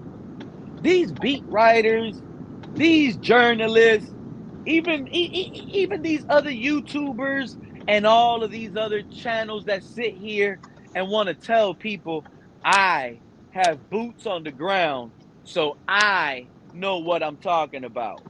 You get my point? Like, y'all didn't know what y'all were talking about just a few months ago, and now y'all gonna do this all over again? All over again, you guys want to sit here and try to stand out more than the regular fans or Well, the YouTubers well, Pete, I or think the you're missing the guys that are point. sitting here giving out takes based on what they saw on film from the Dolphins. So Well, because Pete, they have boots on the ground, they know what they're talking about. You know what this man in Lion Poupart said? This man Poupart just came out yesterday on his show and said, Malik Willis, by far, has the strongest arm. It's not even close. well, that's true Yeah, though. it's That is not true. even close. But it doesn't matter if it's true or not. Is that what we question Malik Willis for? We don't question his arm strength. His No, we arm strength question is his not in accuracy. question. Quinn Ewers' arm strength is not in question either. So why are you sitting here trying to tell us Malik Willis is a starter because he has the strongest arm in camp? Well, that. well, Pete, The strongest arm in camp, the strongest arm has never won a job. the reason why Malik Willis is the starter is because of how much he's getting paid. That's why That's another thing. Joe Shad. Did you see the Joe Shad retweet on me, True Talk? I did not. That's another bogus. He's getting the first nod, yeah, because you're the highest paid, but that doesn't mean he's going to start because he's the highest paid. This is an open battle. And Pete, Reason also said yesterday, Reason said he heard from multiple of his friends that were down there at the OTAs, he heard that Quinn Ewers looked horrible. I'm telling you. You got to watch Quinn Ewers' new Reason's new episode with Neil Driscoll. They were talking about it all about, what Reason heard and everything. He said that he heard Quinn Ewers was the worst player on that football field. I'm trying to tell you, even and Isaiah Small said it. Yep. You know what? Now I know it's happening. Now I know it's happening. These guys are getting tips. They're getting paid for this, bro. They're getting paid for this. They're doing this to Quinn. They're sabotaging. If I'm Quinn Ewers, I'll demand a trade right now. How is it sabotaging a seventh rounder? Listen to yourself, Pete. Pete, listen to yourself. Sabotaging a seventh rounder. Let me tell you, and this is how I know Reason is stirring the pot. See, let me tell y'all something. Reason is dying to be right on. Is he riding to Malik Willis? He's dying to be right on. Yeah, he loves Malik Willis. Reason loves Malik Willis. He's dying to be right on the next quarterback. So he needs to find an itch to hate on another quarterback. So he's tuning in. He's just saying what he's hearing, Pete. And we're gonna but Reason never on Quinn Ewers. That are paid for this. And not only that, Pete. And Pete, we could all agree. And Pete, we could all agree that if Quinn Ewers was in Carolina right now, he would be the starting quarterback up there in Carolina for the Panthers. Here so he goes with this bullshit. So we're not saying that Quinn Ewers bullshit. Here he goes spitting and spewing bullshit per usual. I haven't extended Bryce Young. That man is a walking question mark right now. Yeah, Bryce Young is not the starting quarterback next year. Well, I know one thing. I know Bryce Young's better than fucking Quinn Ewers. I know that much. I don't think so, actually. I don't think that, bro. Quinn Ewers. They're the only ones. God bless y'all. They're doing this to Quinn, and I called it out. Why y'all think Peter, the only ones who think that. God bless y'all. Let me explain something to you, bro. There's a reason why Joe Shad retweeted my tweet and made sure to sit here and remind a fan base of clueless that Malik is the starter because I'm trying of not money. to laugh, man. I'm trying to tell you, bro. The media knows I'm not with all of that, and bro. Pete, hold on, Pete. They're doing this to Quinn. Pete, did you hear the report that said that Carolina said that if Ty Simpson dropped to their pick, they would have drafted Ty Simpson? So they don't believe in Bryce Young. That's not true. That didn't come out. Listen to this fucking guy. He talks about people making up shit. Now he making up shit. What am I making up? I saw a report on that on Twitter. Where'd you see the report? I saw it on Twitter on a page. I could try and find it, but what I'm telling you is that. Let me see it. Let me see if it's a could credible fucking page or source, bro. It is. It was on ML. It was on ML You said Football. there's a report out that said the Panthers said they would have taken Ty Simpson. It's believed that they would have taken Ty Simpson. Yeah, that's bullshit. So that just shows that Bryce Young is not their future quarterback. It goes to show you don't know nothing, and you're just making up bullshit as usual. Hey, these guys with boots on the ground. You know what's happening? Since they've been stuck to the Tim Boyles.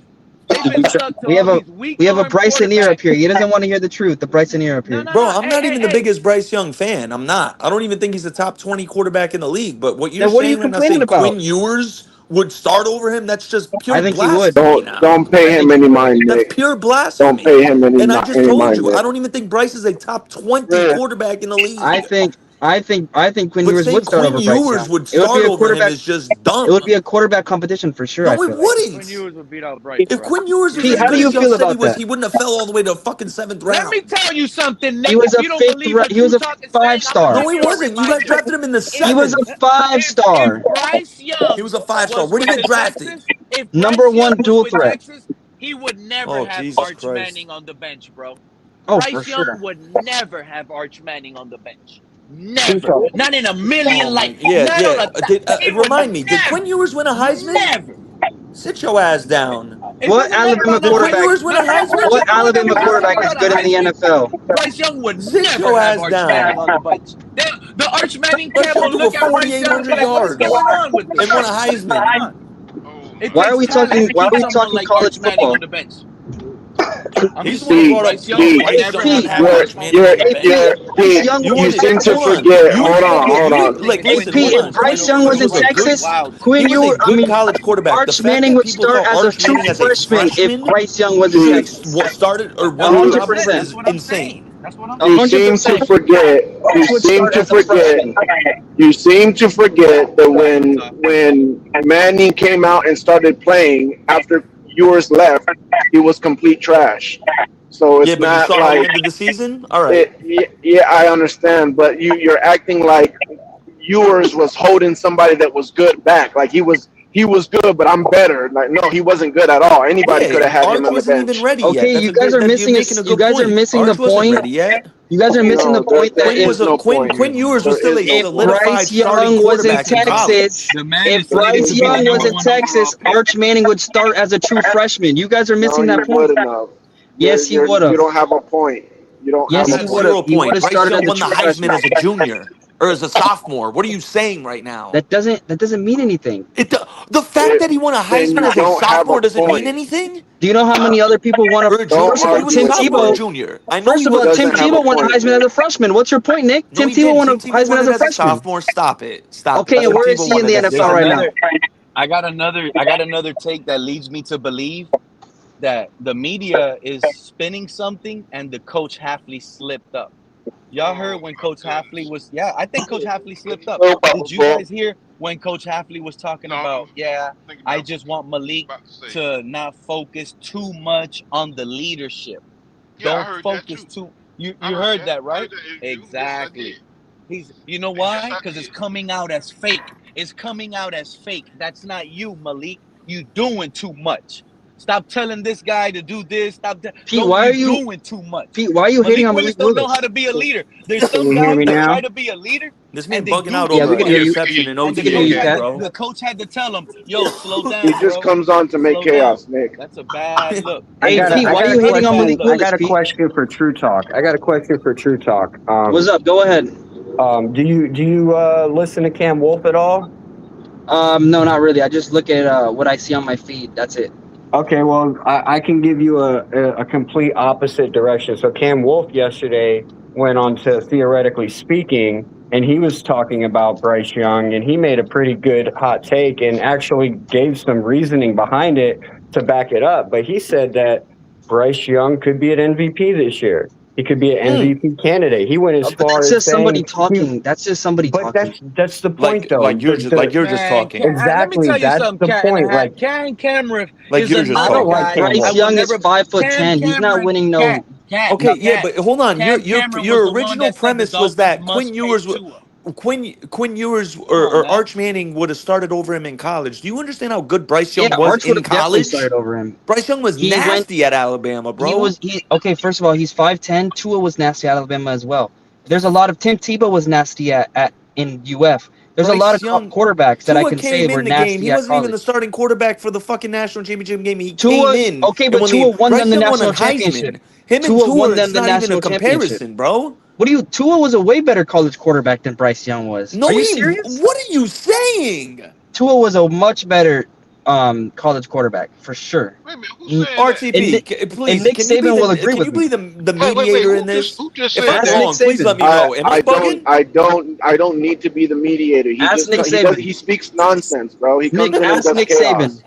That's all he does. That's why Nick, I told you not to speak to Nick, him. All He right, I go thought just I was watch bugging, a cause bro. You video know of what I Nick chaos. mean? Saban talking about it. I'm telling you right now, Nick Saban said Tua was the most gifted quarterback he ever coached. Nick Saban said that. That's why Pete allows him in here because Pete likes to be chaos in the room and people talking and instead of just talking some real football, Hey Nick, they want to talk did you check chaos. that? Did you check that out though? Did you go back and listen to it? Absolutely correct. Yeah, I was pleasantly surprised to hear that. I'm not gonna hold you. I mean, if he And does that, man, if he's an MVP candidate, we're gotta be a playoff team. So, and that means he gotta He's play not an well. MVP candidate, Nick. he You get gave a that out of your pretty head. good. That's not going to happen. He gave a pretty good explanation too, man. Listen. I want to make something clear with you, True Talk. My Bryce Young comparison from the day he walked into the NFL, I told Panthers fans this. My comparison to him was Alex Smith. Okay, Wow. We that's got, my No, hey, comparison to Bryce Young. check this that's out. like the Check this out. ceiling. That's the ceiling. That's what I'm saying. That's his We, ceiling, a prime Alex Smith. Now, let me ask Make you my this. camera bigger, Pete. Prime? Now, No, no, no, no, let me no, ask no. you this: if the team, if you have the proper team around Alex Smith, Here we i.e., go a again with Jalen the proper Hurts, team. This is like i.e., Tua. a Russell Wilson with the Legion, can you win with a guy like Alex Smith? before or after the leg injury? Yes. Because I think Bryce Young is Yeah, closer the to answer is I Alex yes. Smith You agree, can P. win with Alex Smith. Yes, you can You win with can win Alex with a Smith. guy like if the team before or after around the leg him injury. is great though. You need weapons. You need a well-rounded football team because a guy like Bryce Young, he is not going to be able to carry a team week Well, in, week out, year in, year out. well, He Dick, can't elevate you guys he don't needs have that players team. around him. So even if that was true, which I don't think is true, I think Bryce Young is a horrible quarterback and the worst in the NFL. But let's say what you're He's the saying is worst true. quarterback in the NFL. See, that's a bit of a I think stretch, he is the bro. worst Like quarterback. I I think he's said, the I worst don't have starting him top quarterback. 20, but I definitely don't think he's the worst quarterback in the Name NFL. name He five. beat Name Tua last I could year. name 5 worse. Okay, but Tua's not a I can starting quarterback, so it doesn't matter if you beat Tua. I mean, he is a I starting could quarterback, start. I though. could do this for you. Penix is a I starting could quarterback. name the 20 quarterbacks I would absolutely, no doubtedly take over Bryce Young. I'm Well, not there's going to more say than he's the 20. worst though. There's more He's than 20 definitely that not I the would take. worst quarterback in the league. Who's the starting quarterback for the Jets? You're telling me Geno Smith's better than Bryce Young right now? I think he is with all the 1000%. weapons. With all the Oh weapons, my 1000%. 100%. God, y'all are drunk. Wow. Yeah. I'll take Geno Gino Smith over is going to Bryce, get bro. benched for Cade Klubnik. With all the weapons that Geno Smith has over there, heck yeah, he's gonna have a better season than Bryce Young. Not a question. We have a legit wide receiver one named Who's that? Tataroa McMillan. The Jets don't have He's a gonna. That's legitimate a wide receiver. sophomore Oh slump wait, no, waiting they to got That's Garrett happen. not Wilson. true. What am I saying? I They forgot That's do. they a They got do. Garrett sophomore, Wilson. They got and Garrett Nick. That's a Wilson. sophomore slump waiting to happen in Tedero And McMillan. they went and got Omar All right, Cooper if you and say Kenyon so. Sadiq. They do have pretty nice weapons over there in New The York now. Dolphins have But better weapons than the that Panthers. doesn't mean that Geno Kenyon Smith is going Sadiq's to be going to be able a to use them. bust. That See, doesn't now mean you're that So let hating me Geno's on give going him to be able now. to use them. I'm gonna go through the OTA practice Hey Pete, breakdown recap. make my Shout out screen to bigger. oh look, that's nice. So while I That's speak, dope. you guys could watch this beautiful fish tank. The Dolphins practice brief recap. Shout out to Travis Winfield for giving his eyes. He says the highlight, and it's long too, so give me a second. He says highlight of the day was Kyle Lewis undercutting a route to the perimeter, picking it off and taking it back for 6. I'm pretty sure he put the fins up, hand to the helmet as a high, stepped in it.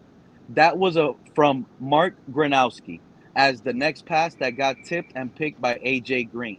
Gronowski threw 2 interceptions on Lewis and the rookie linebacker Rodriguez. More. It was fun to watch them go through. He says it was fun to watch them go through their indie periods, constant tinkering, working on techniques, hand placement, constant conversation. Thought there was some highlights from each of the quarterbacks. Malik Willis drilled a laser to Jalen Tolbert on a 3rd and long period for about 15 yards. Malik worked the middle of the field, splitting defenders a few times.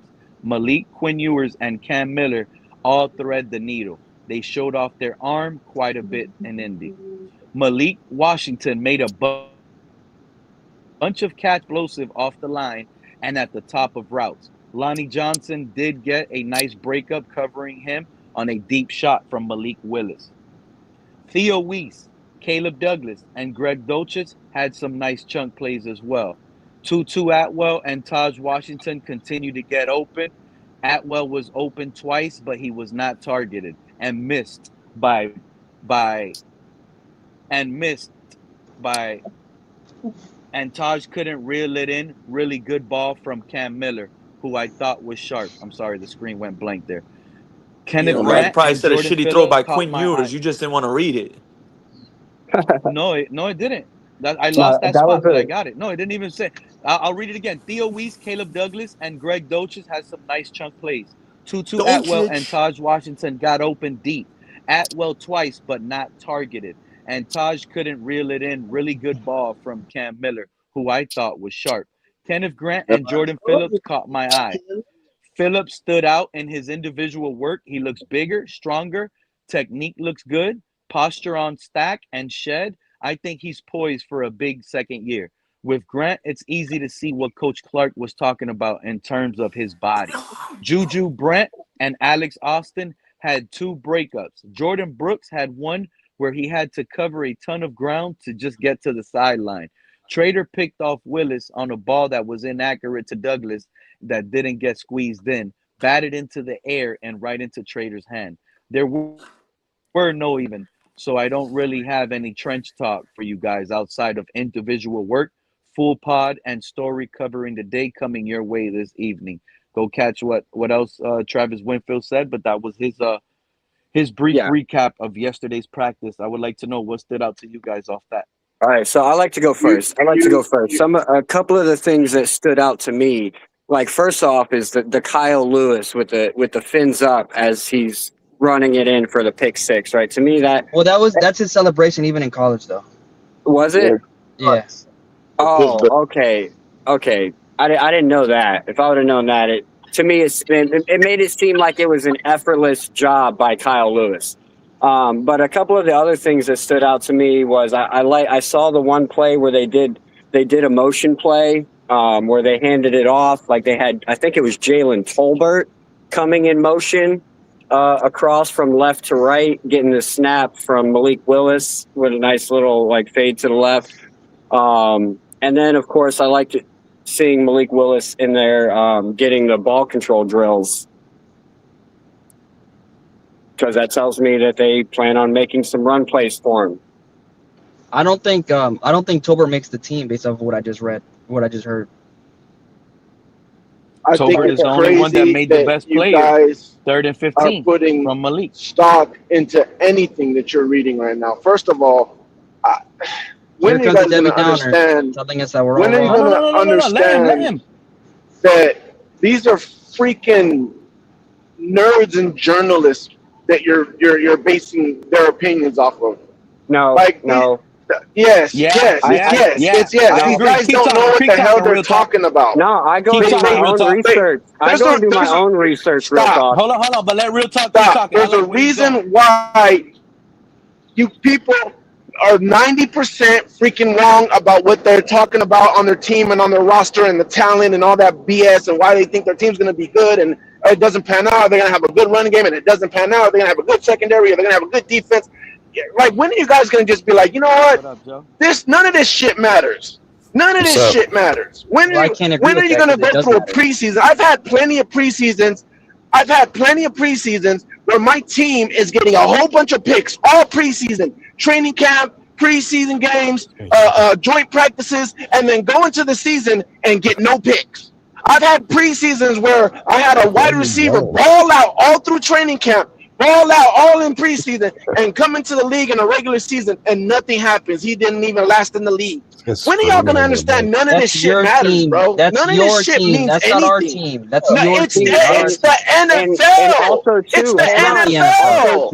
No, it's not my team. You built it last year. Your team can't coach doesn't mean our team I was having this conversation with somebody the other day. I've heard it with games. Adam Gase is the offensive genius. Nothing. I heard it with freaking Flores.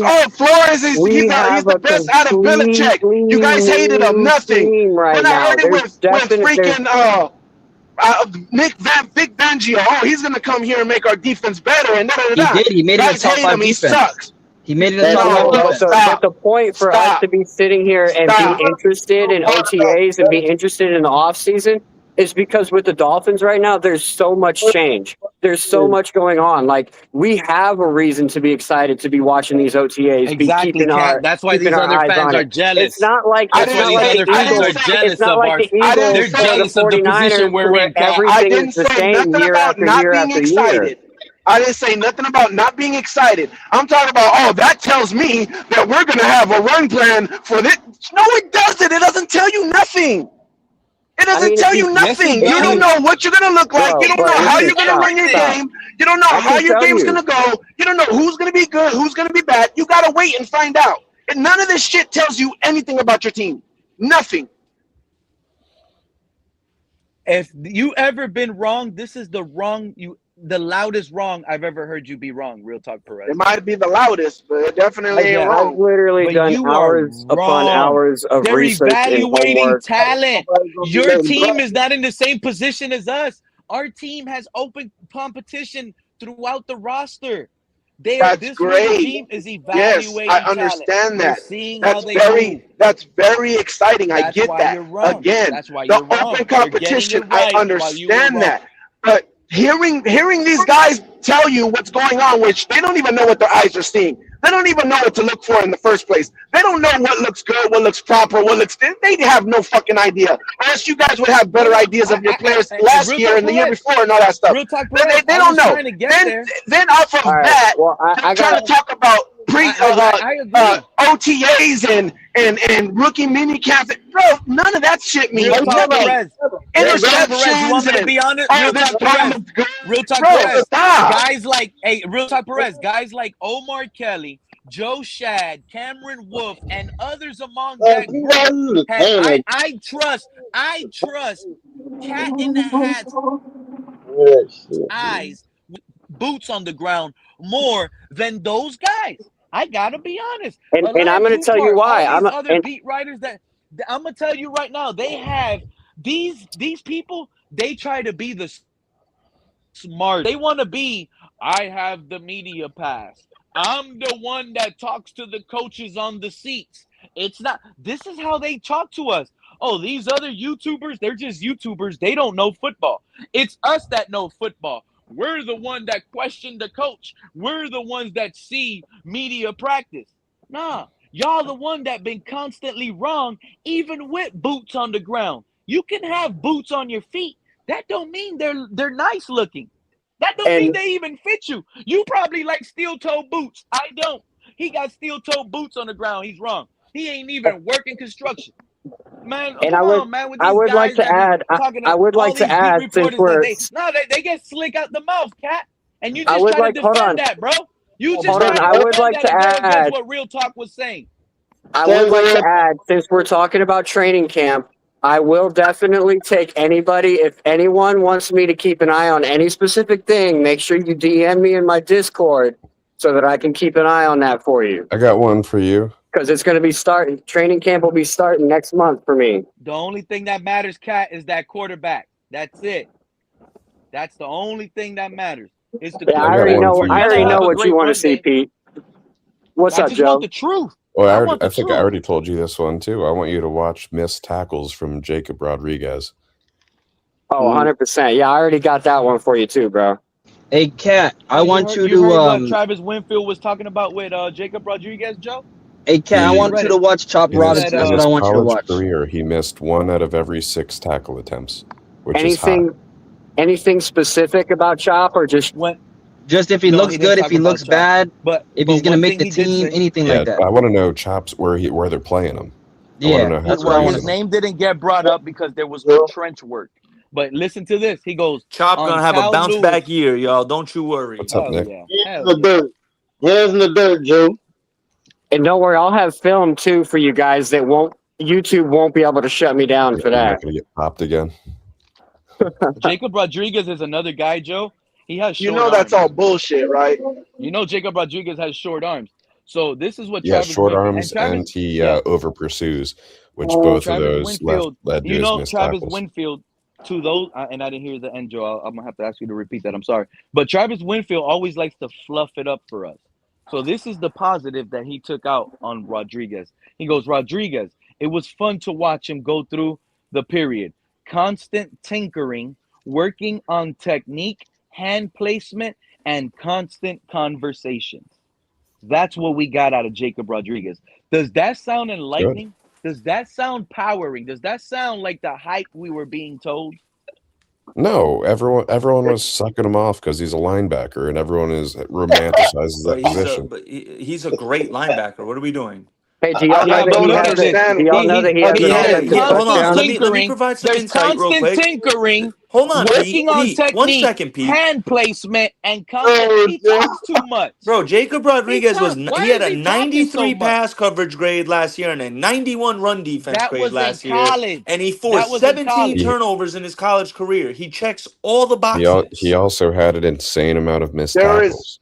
How is that if he had a 92 run grade? There is no way that you are going to be able to tell anything from the sideline. The only way you can evaluate someone is from the all 22, bro. That is no way you're going to sit there on a sideline, watch through other players and Nick, say, this technique and this and that. Bro, I don't know. My film last year was pretty good, bro. I got up pretty close. I got some good film, man. Nick, I have a question. Nick, I have a question for you real quick. Yes.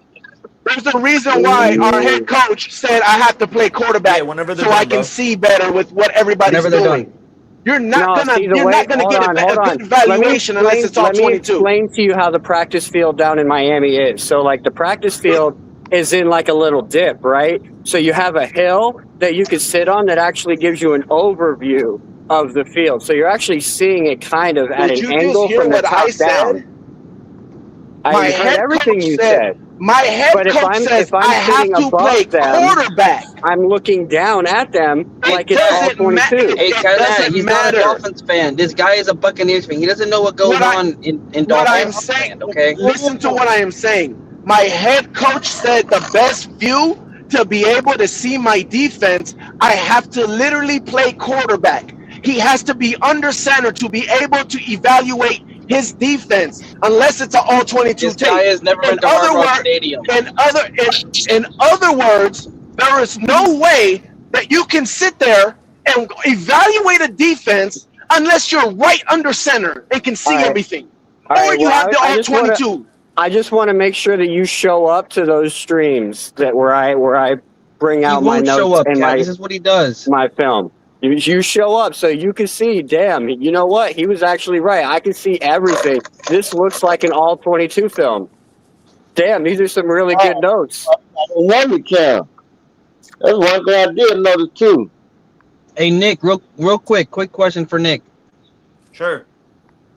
What's it called? Why do you base so much off of what they do in college?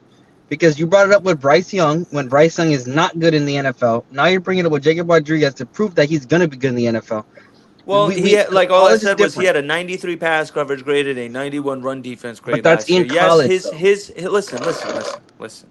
Okay, you asked me a question, I'm gonna answer for you.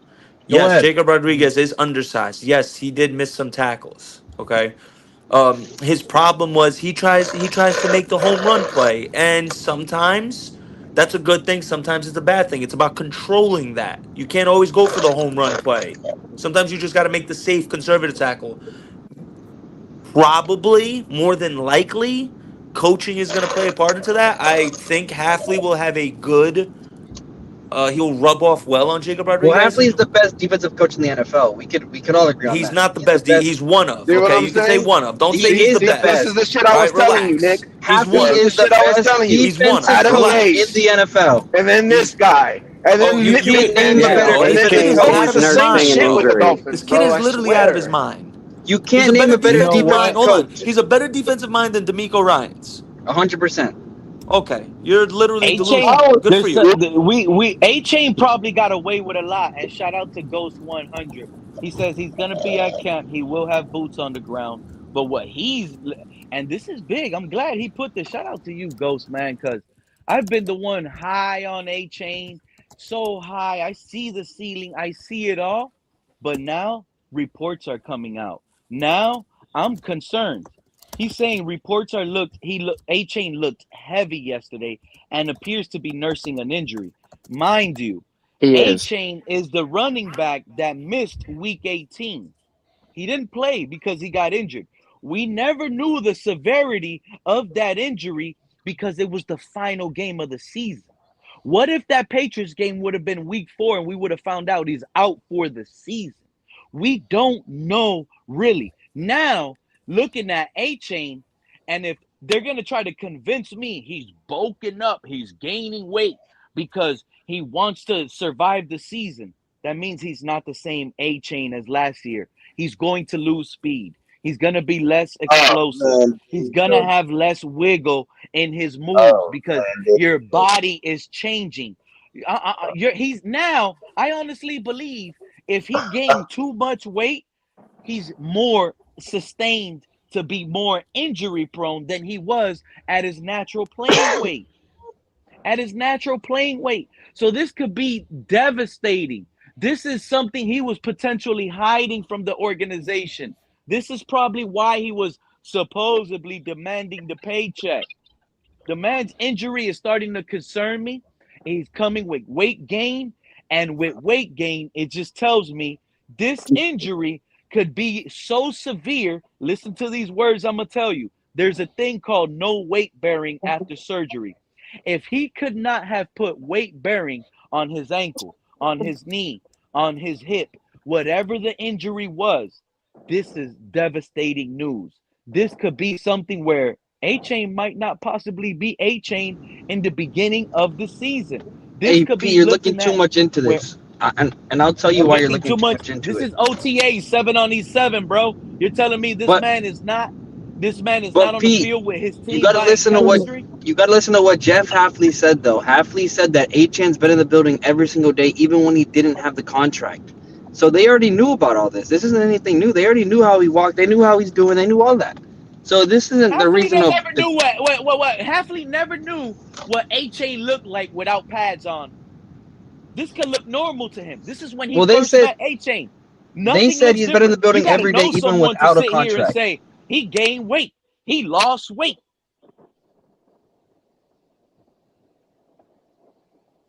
This looks normal to him. Oh, or he just eating real food and he knows paper coming in soon. Think about them days you go from porterhouse when you know about to hit. And you know what, George? I'm gonna be honest with you. That's another thing.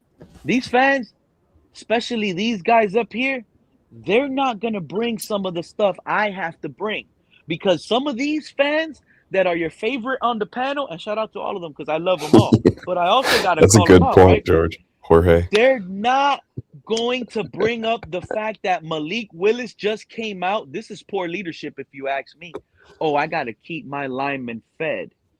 Nah, you can't keep your linemen fed when they have weight issues, especially someone like Caden Proctor.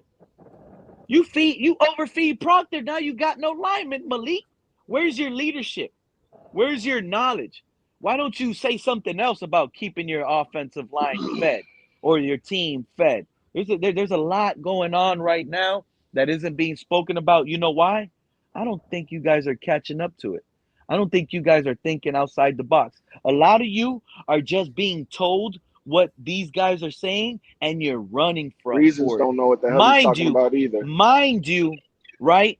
We're going to turn around and everything we heard these last regimes say, we chopped it down like onions in the kitchen. And now look, it's starting to come out to light that the chef in the kitchen that we're chopping it up like onions, we were right. So y'all went and ate everything they fed y'all, ran with it, and y'all didn't eat good quality food. That's what I'm telling you guys. So stop believing what is being spewed and sometimes think why this was said. Why is this guy saying this? Oh, Malik. Why is this running back? Why is this coach saying this? Why? What are they overlooking? What are they overcooking? And a lot of it you can diagnose by yourself. Stainless. And you know what? Lately, Ain't that what I've Real been Talk catching just said? myself. If I'm not Yeah, mistaken, Real that's Talk what Real did. Talk was just That's saying. what I was trying to. That's what I was trying to tell y'all. Let Real Talk speak because he's on to something. He's basically on to what I was trying to allude to. So shout out to No, Real Talk. oh, no, but here's let me say it like Forget this. what these. We Look, this is no, what we he was don't listen. saying. Basically, what When I it was come saying. down I to don't this care team, that a Lion Poop Part wants to try to convince when it y'all. come down I'm in to the our building. team, I'm watching practice. we are one I'm of the doing. youngest A lot of teams y'all in watch the practice. NFL. A lot of y'all We're been in one the of the building youngest though, teams in Mr. the Park. NFL. Right A now, lot of we them, don't know what we you don't have. get what Real Talk We was don't know trying to what we say though, have Mr. Park. with the offense. We don't know what we have with defense. We don't know what we have with special teams. So with me, I'm gonna say it again. I said it on the other platform. What I'm going to enjoy this season coming up. I'm going to enjoy the next season because what I'm going to be doing is watching, hopefully, our team build for the future, and All that I'm goes for saying, Mr. all Park, positions, is your all positions, evaluation. And all I'm all saying is, positions. Mr. Park, based on what you see, right? Because the team is going to drop film. When they drop those clips, we can go based on those clips. We can analyze those clips. We can realize, hey, Malik here threw an inaccurate pass. We can say those things. There's no problem with that because we're going based on what we're given, right? What we're There giving is a is our problem own though. Okay, evaluation. but P, here's the problem. And P. There is our a problem Here's with that. evaluation no, based hold on up, what P. we're P. given, Here's the problem, P. Mr. It's You an Park. you incomplete mentioned Malik. evaluation. Hold up, It's hold an up, hold up. incomplete Real talk. Hold up, real talk. evaluation. I Hold have up, a new It's an slogan. incomplete hold up, I have a evaluation, just I as have a incomplete slogan as for it this is now the as offseason. same Pete, someone hold that's up, going the to these same Pete, practices and watching it. the same way you're saying that somebody said on this in this panel that somebody was at practice and seen that Quinn Ewers wasn't looking too good. That was me. Okay, That was me, Mr. That was right. Paul. reason. So That so was so so reason. but see, here's the thing. It goes back in a way to what Real Talk just said. We don't know what we have with any of these players on this team. We just don't know because we got a new GM, we got a new coach, we got a new system being put in. We got one of the youngest No, NFL no, teams no, in no, the no, no, player no. We in know. the We know. I mean one of the youngest teams in the NFL. So we It's got to not know. If only you don't that. know, Mr. Park, you It's see, not this only is some. that. Like Nick Mr. Park, said, do you you don't know remember what the they're blue? working Did on. you You forget don't about the know what blue? they're trying to Exactly. accomplish. You don't know what Exactly. practice. Yeah, but It's practice, man. Like yeah, you guys don't. but real talk, if you do your research, you can kind of figure it out, man. And that's why like my new slogan for this offseason for the Miami Dolphins, my new slogan is it's easy to say that they will suck, but it's hard to see why they won't. Now, if you sit down and you do the research and you go back and you look at things, like I've gone back and I've looked at the Houston Texans team before Bobby Slowick, after Bobby Slowick, the conditions that they're in. I've gone back and I've looked at other teams throughout history who have gone from changing regimes and being in similar situations that we are in. If you go back and you do the research on some of these players that just haven't been given the chance yet, and you actually go and you look at their film and you look at the uptrend that they're on, like it's easy to say that we're going to suck. And Yeah, then we have and 43 then players. We have 43 one-year deals. We have I 13 rookies. We have a brand new regime. This is a rebuild. It's easy to say that, I but like now no do no the no. Listen to research. that, Now I do Miles. the like what you just research. said. I like what you just said because it's 1,000% true. It's easy to say somebody's gonna suck because 90% of the time you're gonna be right. You can just pinpoint anybody and say, yeah, he's not gonna be good in the NFL, and you're probably gonna be right because that's just the NFL. So I get what you're saying. You're 1,000% right with that. The problem is what you're saying, right? Is there's been many times where I'm like, oh, okay, he had 10 sacks as a backup. He didn't have much opportunity. He's going to start with us, have more opportunities, which means he should be even better. I saw how he looked and that. It doesn't work out. The reason why is because it's not just technique. It's not just, oh, we're seeing what he's doing with his footwork. Oh, we're seeing where his hand placement is. That's not the only thing that has to do with being good or being bad in the NFL. You also have your coaching staff. You also have the game plan. You also have the situation you're in. You also have the speed of preseason or the speed of training camp. Then you have the speed of regular season. Then you have the speed of playoffs. Like there's a whole bunch of things that you just not going to be able to account for until you just see it on the That field. That's that just brings it. up. Hold on. That brings up another point that I can point out. Right. So there was one point in a presser where Sully had mentioned that there were 20 guys that came in on a Saturday and was doing work on their own accord, right? Greg Dulcich was recently in an interview with Travis Wingfield, and in that interview, he was asked about that, and what he had to say was he said that these guys on this team, they all know that they're young. They all know that they're not great, that they need the extra work, that they need to put in the extra work and the extra effort in order to become better. And then if you go and you listen to the speech that Jeff Hafley gave to the team yesterday before as OTAs ended, he mentioned, he's like, listen, this is going fast. This is going double time for us. This is going to be over before you know it. We have to put in extra effort. We have to do this and we have to do that. And he was basically emphasizing the fact that, like, this is going to go by fast. We have to work fast. We have to learn fast. We have to get this down fast. So what does that mean? Again, doing some deep diving. I'm just saying that I feel like we have the right coaching and the right leadership in place to get it streamlined faster than most people think. Because they said a few things that you agree with. They said some things that made you But feel like, it's- okay, they know where we're at as far But as the this thing is, franchise. though, it's Like my consistency, right? coaching It's staff did, consistency just is like key, right? Nick's Real and talk. the Panthers coaching Consistency. staff Hold did. on. But consistency is key, right? It's not just one person that's saying that in different scenarios. No, these are different people I mentioned saying these same things. This is a likely mindset. When you have everybody with the same mindset, then it's a well-oiled machine. I understand that, but you had the same thing when Chris Greer was there, when they said we got to stop being soft and do this and do that. Now by that time, you guys it was already falling on deaf ears. But at the same time, if the you years paid before attention that, in the offseason, Pete, me, Joe, Mr. Paulk, we were all up here showing you reasons why they were still soft, even though they were saying they weren't. I understand. We were all up here showing it. You know what I'm saying is, what I'm saying is, by that time, it was already falling on deaf ears because he's already showed you how many times he lied to you guys, is what I'm saying.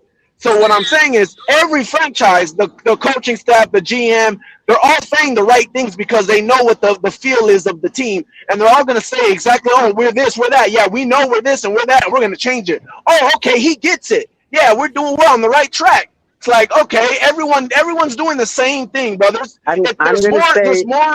There's more general managers and more coaching staff that are on board of what the fan base is feeling about that team and understands what the fan base is feeling about that team. There are some that are tone deaf and you know, they don't know what the team and you know the fans are like, yeah, they don't understand, they don't get it. I'm pretty sure there's some franchises out there like that, but for the most part, a lot of GMs and head coaches or owners are in tune with what the fans are feeling, and they're going to say the right things that they need to say to make you feel comfortable and confident, and that's just what it is. But the whole truth is, you have no idea until they prove you they wasn't lying. You have no idea, even if they weren't lying. They can have a plan. That don't mean the plan's going to work.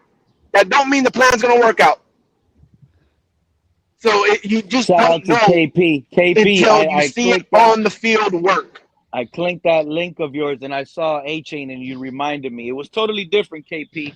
You're trying to, I don't know what you're trying to do there, my guy, but you're thinking last year's A-Chain and this year's A-Chain being overweight is the same thing. Last year, they were talking about A-Chain getting bigger, strong-wise, bigger arms, as you can see in that picture that you put. This year, he is on the side. We don't know if it's because of injury or if it's because he overweight. Players can get in trouble for coming in camp overweight. Now, I got reports that he's nursing an injury. And that's bad. If the injury that he's nursing has him gaining weight, then it's a serious injury. It is a serious one. And we never got clarification on it because the season ended on us.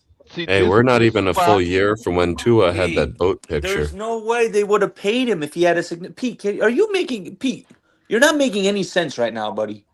If they knew A-Chain was hurt, why would they have paid him? Tell me someone that lost weight post-surgery. Tell me someone who pays someone that amount of money and knows he's hurt. Imagine not putting or overweight.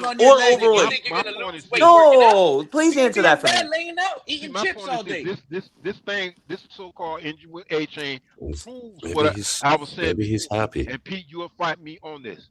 When it comes down to the season starting, whether he's healthy or not, they need to rotate those running backs in there and not feed the ball to A-Chain so much because he has a small body. He's been in the NFL now for what, four seasons and what have you.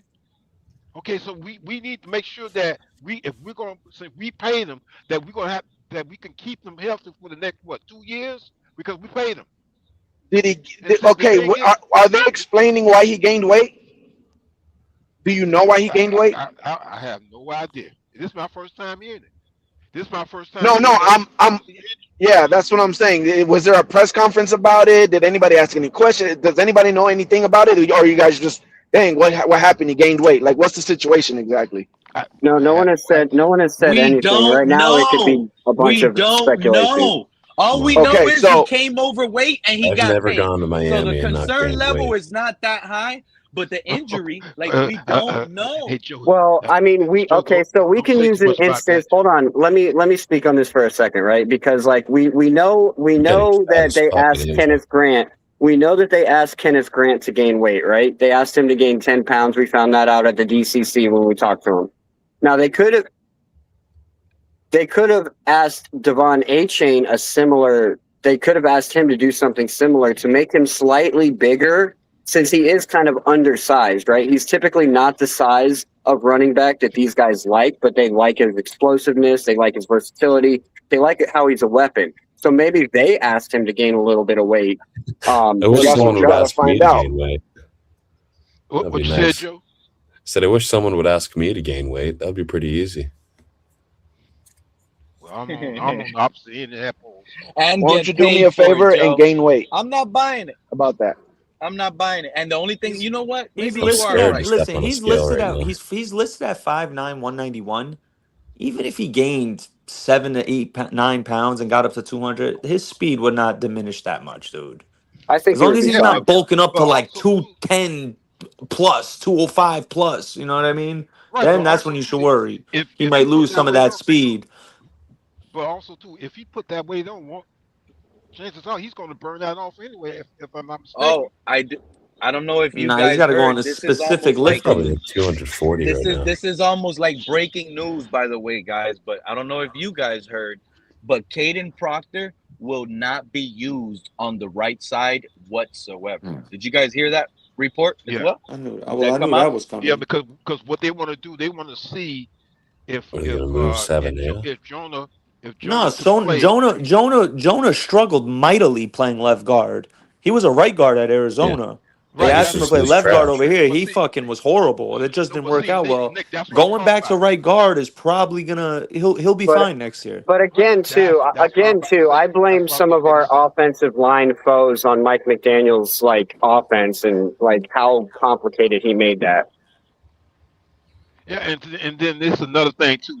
You know, when you bring in these college players, I'm sorry, I'm gonna say it because that's just how I feel. You Complicated for bring the in these college guards. players Yeah. and put them in a position that they never played before. I mean, you know, some players will adjust to it, some will not. But the thing It's is, not for me, easy. exactly, it's not easy for a player to adjust to a position that they never played. And I'm not trying to say it to be soft with these players, but what I'm saying is that if you want to bring in a player that's a right guard, then play him at right guard. But Yeah. if you I, switch him up, And again, we If you're gonna had have that energy and they're you also see that energy, playing it backwards too because they're playing it for a left-handed quarterback. So like it's backwards. an all-pro all right. Tristan Wirfs, and we So had I him got at some more. right tackle, I and when we got some switched him to more. left tackle, he struggled. I got It's some not more easy. breaking news, right? Because exactly. shout Well, out to shout real out to talk. I think Grumpy. that was real talk. Grumpy last week, because it's gonna stay with this. Like Grumpy Grumpy's last breaking week news sent now. me no. Last week, I'm gonna tell you. Last week he sent me an invite to Twitter. I joined his space, and shout Yeah, out to that's right. EM Dolphin fan. You guys remember EM Dolphin fan, right? He's Yep. well respected, well connected in the community. You know, he's with reason. Everybody knows Oh, him, and and everybody knows. You know, it's been said before. He has sources, right? So I didn't. I'm telling you guys right now. I have no sources when I had that discussion to EM the other day on Grumpy's Twitter. I was just coming off based on the draft. I've been confused on this. I've been wondering why the Caden Proctor pick. It shocked us more, and it's deeper than that. So I got into a conversation with EM the other day on Twitter, and I asked him, I'm like, dude, there's something tricky going on with us. Now we know Caden Proctor is not going to be moved to the right side whatsoever. I don't know if this regime, I'm talking to EM like this. I'm like, EM, I don't know what you know about this regime back door, but I don't know if this regime trusts Patrick Paul like that. Because if they did, I firmly believe they would have never drafted Caden Proctor. That pick would have been Ruben Bain or the safety Douglas, right? Wait a minute. And hold on, EM now you're turned cooking for around. me, Pete. EM You're turned cooking what around I'm ordering. and he said, he confirmed, Joe, he turned around and says, Pete, I didn't want to let this information out and I'm not going to let it all out, but you're on to something. You know what you're talking about. This was backdoor conversations that I was having, and I'm not going to let all the information out. Meaning that he knows Patrick Paul's Pete's getting job that backdoor is not action. safe. Yeah. Nah, EM That has that's the that that's information. EM that's has the the only stupid. move information. that Listen, makes I need sense y'all to though. beat that. Say it I again about need y'all Patrick to Paul. beat EM down to a pope so he can let it out to us. Wherever But y'all that's the find only him, thing that makes and yo, and sense. What you It wherever what, he's doesn't what, hanging it out at, doesn't make y'all sense. better start telling EM to drop that information. Beat him down to a Hold pope. on. Don't let him run quiet because hold we on. need that. What did they say about Patrick Paul? Because I couldn't. Basically, I didn't hear. that Patrick Paul's They don't left see tackle him as the job. That's future. not his job. He's not the Yeah. future. That's not his job. That's They Caden don't see him Proctor's as the job. future. That don't make no It sense. The man it playing good makes in this spot. let me tell you why it doesn't make sense.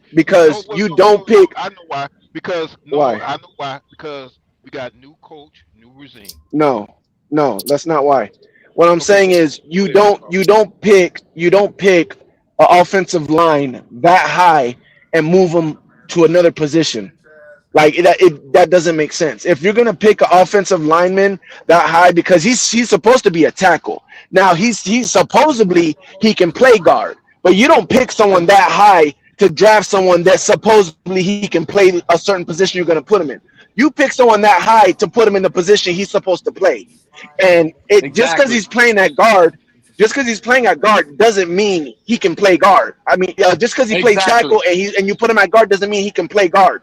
We had Lou Gedeke. He was a tackle in college, and we said he's not going to be a good tackle in the NFL. Let's put him at guard. We had him starting at guard. He was trash, like He came from the complete Packers, right? trash. Lou No, Gedeke we came got from him the from Packers. college. We Oh, drafted okay, him. okay. We drafted him, and he was No, and that's complete trash. And at the end of the season, everybody was hurt, so we said, you know what? Let's just throw him back at his original position at tackle. And we tried him at tackle, and he played really good. And now he's a part of the team. But before, he was like, we only picked him to be a guard, but he just was so bad that it was like, yeah, we got to try him at tackle. If it don't work out, we're gonna let him go. And we tried him at tackle, and You're now gonna he's keep like, coming to my he's phone. really good. so Right, so so so that's should just this like fan Jonas base be Salmonella concerned on our team. with Patrick Paul? Same Oh, thing. yeah. We got a trash offensive line. Now that I'm thinking about it, if this is true, and this regime drafted Proctor because they know Paul is not it at left tackle, and they're just gonna give him another shot, we're screwed, guys. Wait a minute. We are screwed. That We are doesn't mean. screwed. Hold on. It doesn't mean necessarily mean that they believe Paul's not good. It could just mean that they want to get cheap on the O line. They want to spend the money somewhere else, so they'll replace That's him what. with You a know new what? pick, and it's cheaper You know than what? Real having to go talk. pay him. Nah, I actually this agree. is I can this actually agree with this that because regime literally told us Tampa. Patrick Paul been playing good last season. And Yeah, not it only doesn't mean Man, that that, they Patrick think he Paul sucks. was Patrick he was Paul a was bust. rated like the I don't see. 25th center. I mean, the Oh, come on, 25th tackle out of come 32, on, bro. Pete. So what, He Pete? was like, The man been playing what do you good. He had a mean? good. So what? Ever since he been on the team, he's had a good season with us. Stop that. Now. This is remember, Caden Proctor's coming in as a rookie starting day one. Patrick Paul sat his whole rookie year. That doesn't mean anything, Pete. Oh, that does means not a mean lot. anything. The man sat his whole rookie year. Let me give you why it means a lot. We drafted him in the second round. How come we couldn't move Patrick Paul to guard? How come we couldn't Maybe move he him couldn't day one play. to guard Maybe he couldn't play guard. Exactly. We had so now check. Rex, what's his name? Exactly. Maybe he couldn't, real talk, and you're the one with some sense right now, because if Caden Proctor can't at guard, guess but that where doesn't his mean next anything. step is? It means a lot.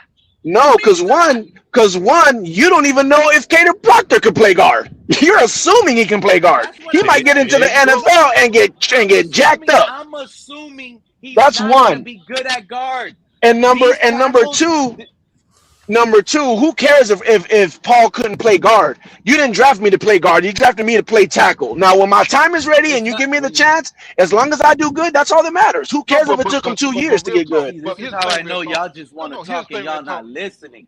This is how I know y'all just go ahead, Mr. Paul. And he's been playing good at left tackle. Yeah, again, people get caught up with numbers, bro. I don't care. I stopped that one thing I stopped doing is ranking players. Oh, he's the third best. He's the fourth. I don't care about that. I look at it as tiers. You got people that are good backups. You got people that are starters, and then you got game changers. That's how I look at it. You want as many game changers as you can have, but as long as your team is full of starters, you can go and be a problem.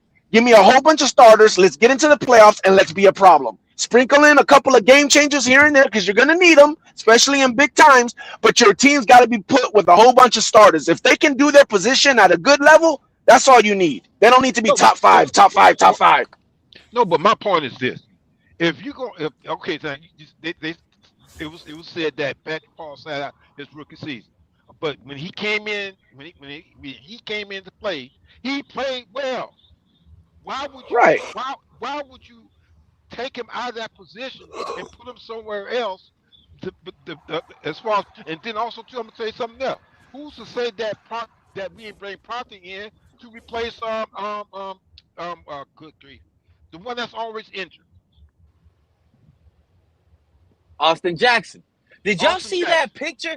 Did y'all see the picture that we dropped off the offensive line? Did you see how small Austin Jackson looked? Man, I don't know, bro. Us drafting Caden Proctor and me talking to EM last week on Twitter, the light hit. The light hit. I said, whoa, man, this is big. I knew something was weird about this pick. And this pick is all because this regime, bro, they probably look at Patrick Paul as soft, just like they look at Jonas Salvanea as soft. This regime is telling come on now, don't compare. This regime is telling y'all, we're gonna listen to this regime. This regime told y'all we're gonna try out Jonas Salvanea and move him back to his natural position. Exactly, right? That's a smart move. This is okay. So if we're gonna talk natural positions, guess what's happening, Mr. Paul? They're gonna start moving Patrick Paul to left guard, to right guard, to right tackle. They're gonna move this guy around. Is that his natural position? Someone is not going to have their natural position, and I highly doubt that's going to be the regime's first round pick. I highly well. Why would you? He put has him not in been doing well. He has not. Well man, Tua got crushed. Tua got crushed last year. How many fumbles, how many sacks Tua took last year? Tua was throwing interceptions because he couldn't trust this offensive line. So you're going to blame all this on Patrick Paul. Come on, Pete. You got to do better than that. Come on now. You got to do better than that, Pete. You got to do better than that. You're not listening, Mr. Paul. I'm saying this Caden Proctor first round pick, Caden Proctor first round pick, Mr. Paul, is our left tackle. They do not trust Patrick Paul. You can say what you want, but that's what this pick is telling me. We didn't draft Caden Proctor to be our future left guard. That's exactly what it means. No, it could mean that. We might could mean that. But like the ghost said, maybe this regime wants to fresh start at left tackle. Like they might just want to get younger, or they might just want to be cheaper. Like it doesn't necessarily mean they don't believe in Paul. They might just think, well, where we're headed right now, by the time we get there, we're gonna have to pay Paul, and we don't want to do that. Or it could mean a lot of things. It don't necessarily mean. I can go for that. Yeah, it doesn't mean they don't believe in him. But just don't say that the man ain't good, because for the time he got on the field, he's been playing well to me. It's more concerning than him playing well. If he was playing well and good, Mr. Paul, I don't think we draft a tackle. I don't believe that. We would have got something else at 12 and drafted the guard with our second pick. Austin Jackson, to me, is the reason why they would have got Proctor. We would have got Caleb Downs, a future Hall of Famer, and we would have got a guard. We would have picked up a guard somewhere. Because this regime is talking about putting players in their natural position. Next season. Y'all not looking. So why not bring in Proctor and put him over there? Why not? Come on now. That could be, you know what? I can see that, True Talk. I can see that.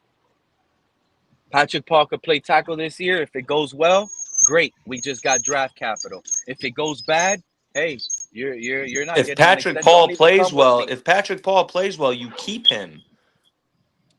You don't move on from him. If he plays well, you can't keep him and extend him, Nick. He's on a what do you next mean? year will be a contract year. Wasn't he just a rookie last year? No, that was his second year last year. Okay, so he's going on his third year. Next year, exactly. So by the end of the year, they're talking about extending. They're talking about extending him, Patrick Paul, because he's a second rounder. He only got 4 years. If he plays well. we got a tackle already. This is what No, y'all not realizing. We Pete, got I other was teams telling that's talking Pete, about players in natural Pete, position. At I some was point, he's no, gonna get bro. told that too. Pete, I was telling y'all before y'all even drafted Proctor. I said this in my analysis because I'm not the only one. 90 other people have said it. He is not yes, he was a tackle in college. He is not a tackle in the NFL. He's Bro, the translate man is better an as a impact guard. tackle. No, he's You know, not, Patrick bro. Paul in college football, he never had a star. He was never an impact player in the game. Caden Proctor, he has a star. When you play with Alabama in the college game, he's a star. Bro, He's an impact player. he's That man legitimate. almost had 50 starts and was never moved around. He played almost 50 But games at left tackle. you know why they say that, Nick, right? What? Why? About Proctor. Why Why? he's a better guard? Because they don't think he can move his feet good enough. He Well, gets beat too much. that's absolutely one of it. That's the main reason, So to be they honest. figure. So that's They that's talk what I'm saying. about That's the the main man, reason. how So he they Yeah. runs. figure What, if you put him at guard, bogus. he don't have That's to move his bogus. feet as much, and he'll be able to be a stud.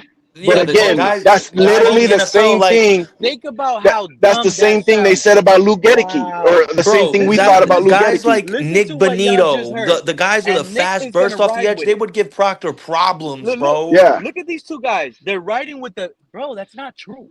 You're making things up, real talk. Okay. And you, Nick, riding with Huh? that you're falling We're off not the train making We're it track not up. too. making it up. Let me We're tell you not something. making it up. No, bro, if I was inside Okay, of my okay, hold computer on, hold right on, now, hold I'll on. put one clip that Listen, kills all of that. I'll put one clip that Pete, kills all that. And I'm gonna just say this. I saw Do you Cassius think Howell fuck up Caden Proctor. if Caden Proctor had bad feet, like Real Talk Perez just said, y'all telling me they're gonna put someone with bad feet on a screen pass play? Pete, On a pass play That has where he nothing to makes do the with the catch and speed. yeah, that has nothing that to do with has this, nothing. Pete. Pete, let me ask you a question. Pete, just do me a Has favor. everything to do with it. Pete, That has just do me a everything to do favor. with it. Pete, go on Google, type in Caden Proctor's sacks allowed his last 2 seasons. Let me know what you see. The man allowed 12 sacks his freshman year, and then he did No, great he after allowed that. 12 sacks 2 Now, years ago. He you could allowed go. Mansour 5. He Delane at allowed Virginia 5 Tech this got year. cooked. Mansour He allowed Delane at 5 Virginia sacks this Tech year, was Pete. cooked. Mansour Delane at Virginia Tech, he was cooked. He had a That was better 2 season years at ago. LSU. It doesn't matter. It doesn't matter. You're gonna give up plays. What do you mean? That's why these other people get paid. Yeah, but what we're A quarterback is gonna Pete, throw an interception. He ain't gonna go a whole Pete, year without throwing an interception. Pete. That's what But I'm what we're saying. You're saying giving is bad. they broke down why he was giving up sacks, and the reason why I was don't because he care. couldn't handle speed. So Listen, what they're bro, saying I could is in the break down NFL he's gonna go through that a lot You as want a me to tell you what tackle. I could do, real talk? But So the I now could best get again, one hold bad. on. I That could get doesn't mean one bad play. Matter of fact, I could get Pete, real that talk is Tom what it's Brady. saying. It's I best to could put get him at guard.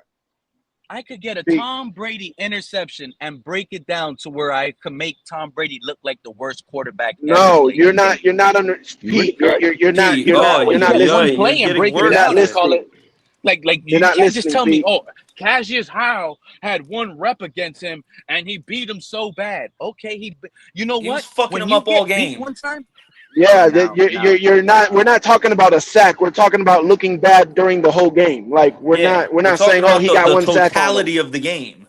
Yeah, like he doesn't look like he's a good tackle because he's killing them right now in the whole game. He's a problem. Like that's what we're saying. So, but again, look, I'm not saying he can't play again. I'm not saying he can't play tackle because just like I had that rant earlier, all of it is just speculation of what we think is going to happen in the NFL. We do not know until it happens because again, they said the same thing with Luke Gedeke, which is why we put him at guard because we say he can't move his feet. The speed is going to kill him. And if we're honest, the speed on the outside was killing him when we first had him at tackle. So we put him at guard, and he was terrible, like getting beat with everything. Speed, power, getting beat with everything.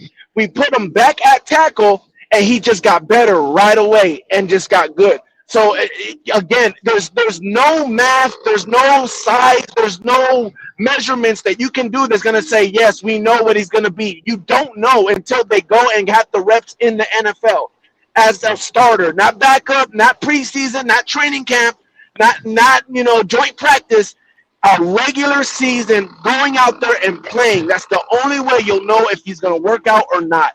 And you're going to have trials and tribulations, whether he's a first rounder, second rounder. It's very rare that they don't have trials and tribulations. Everyone's telling me, oh, Bane's gonna suck. Bane's gonna suck. I never argue about Bane if Bane's gonna be a bust or not in the NFL. Why? Because he can damn near be a bust in the NFL. The only thing I argue is, bro, his arms measurements is not going to be the problem. If he's going to be a bust, it's because he's a bust. It has nothing to do with his arms. Like you're either a bust or you're not a bust. That's it. It's just you're either gonna be able to do what you can do in the NFL or you can't do it. I don't care about measurements. Either you can play ball or you can't play ball. I'm gonna tell you right now. I wish we would have drafted Ruben Bain right now over Caden Proctor, knowing they're gonna move him to a different position just to give him a lead way to be like, yeah, he had a bad. They're gonna treat him like Jonah. Yeah, he was out of position. That's why he played bad. So now we're gonna trade Patrick Paul, and we're gonna move our future left tackle to left tackle. This is so backwards. What Nick said is starting to get me upset. What Nick said, I completely agree with him, because I did say earlier, maybe that's what they're doing is they don't see Paul as the future. They see Proctor as the future, and they're going to put him in the future as the tackle. But I can see that happening. It makes sense of why they would draft Proctor and put him at guard, because honestly, I again, the whole Luke Gedeke thing made me like, if he was a tackle, then play him as tackle. But whatever. But I agree with Nick when he said, if Paul plays good, you keep him. And that's the way it should be. There's certain positions, I don't care what your future plans were, if you found a guy, even though you wasn't planning on him being the guy, you keep him. It don't matter. Especially at a premium position like left tackle. That's what I'm saying. There's certain positions. Tackle, defensive end or edge, quarterback, you keep those guys. Middle linebacker, if you find that guy, you keep him. Yep. Everything else, you got whatever. We got somebody else for them. But those prime positions, no, you keep them. Yep. And that's what I was trying to say about Patrick Paul. I mean, I can understand they want to save money down the road, and you want to put Proctor in there. But I get that too. If Paul is, listen, I'm not saying that Paul is the perfect left tackle, but he played well last season at left tackle, and he looked good at left tackle. Of course, it's going to be times where he's going to miss a block or so. Right. He's going to make mistakes. But let me ask you guys. Hold on. And if he gets even better, hold on. Let me finish. Let him stay there. And then I hear you. Because we don't know what we have with Austin. We don't know because he's injury prone. To me, that's another reason why you bring Proctor in also. To see if first of all, this is the problem. If not, and this. Oh, Pete, real quick. I gotta ask RTP something after Mr. Pop. No, I'm done. Go ahead. Hey, RTP. Yeah. So Ted Hurst is gonna be your ex, huh? Yeah, for sure. Fuck. God damn it. What's about fucking baby George Pitt? They lose Mike Evans and they get. He does remind me of Pickens, my life, bro. He does remind me of Pickens. Yeah. Yeah, he's nasty. He does. Dude. Y'all got Ted Hurst real talk? Yeah, man. Bucks had a great draft, dude. The fourth round, right? Y'all got him in the fourth. I wasn't joking when I said this. No, when I look at the totality of all the NFL divisions, the NFC South as a total probably had the best drafts. No funny shit. The Bucks had an excellent draft. So did the Saints, and so did the Panthers. All three of us had great drafts. Yeah. There's some people saying the Jets had a good draft. I don't know. Jets did have a good draft. They did have a good draft, but it is the Jets. This.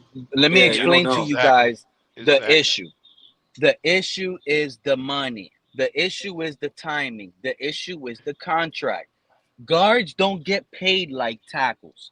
Caden Proctor is this regime's first ever pick. It's Sully's first ever pick. It's Hafley's first ever draft pick. This is their first guy. This is gonna go down as their like this is who they picked.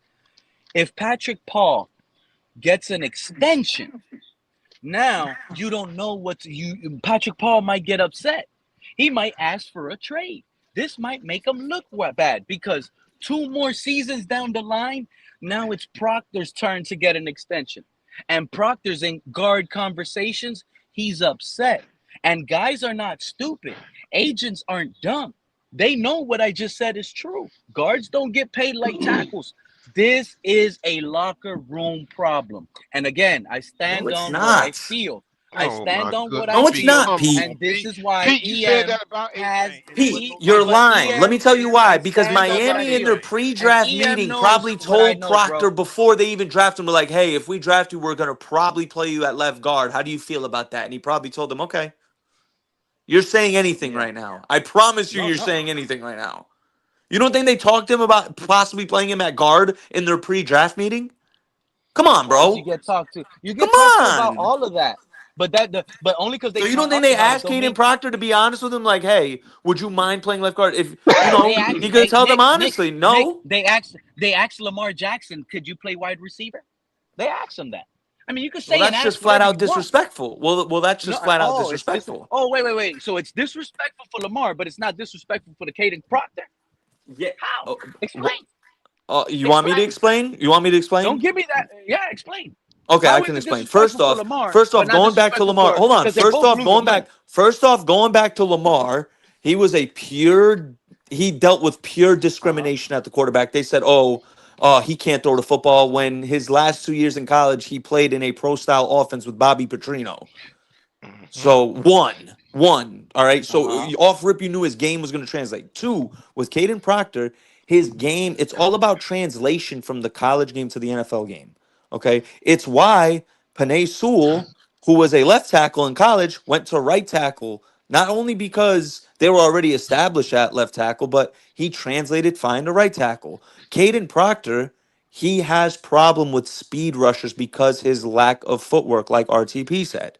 He's not that quick in his feet. It's why 2 years ago he allowed 12 sacks, and this past year he allowed five still. He allowed 5 sacks.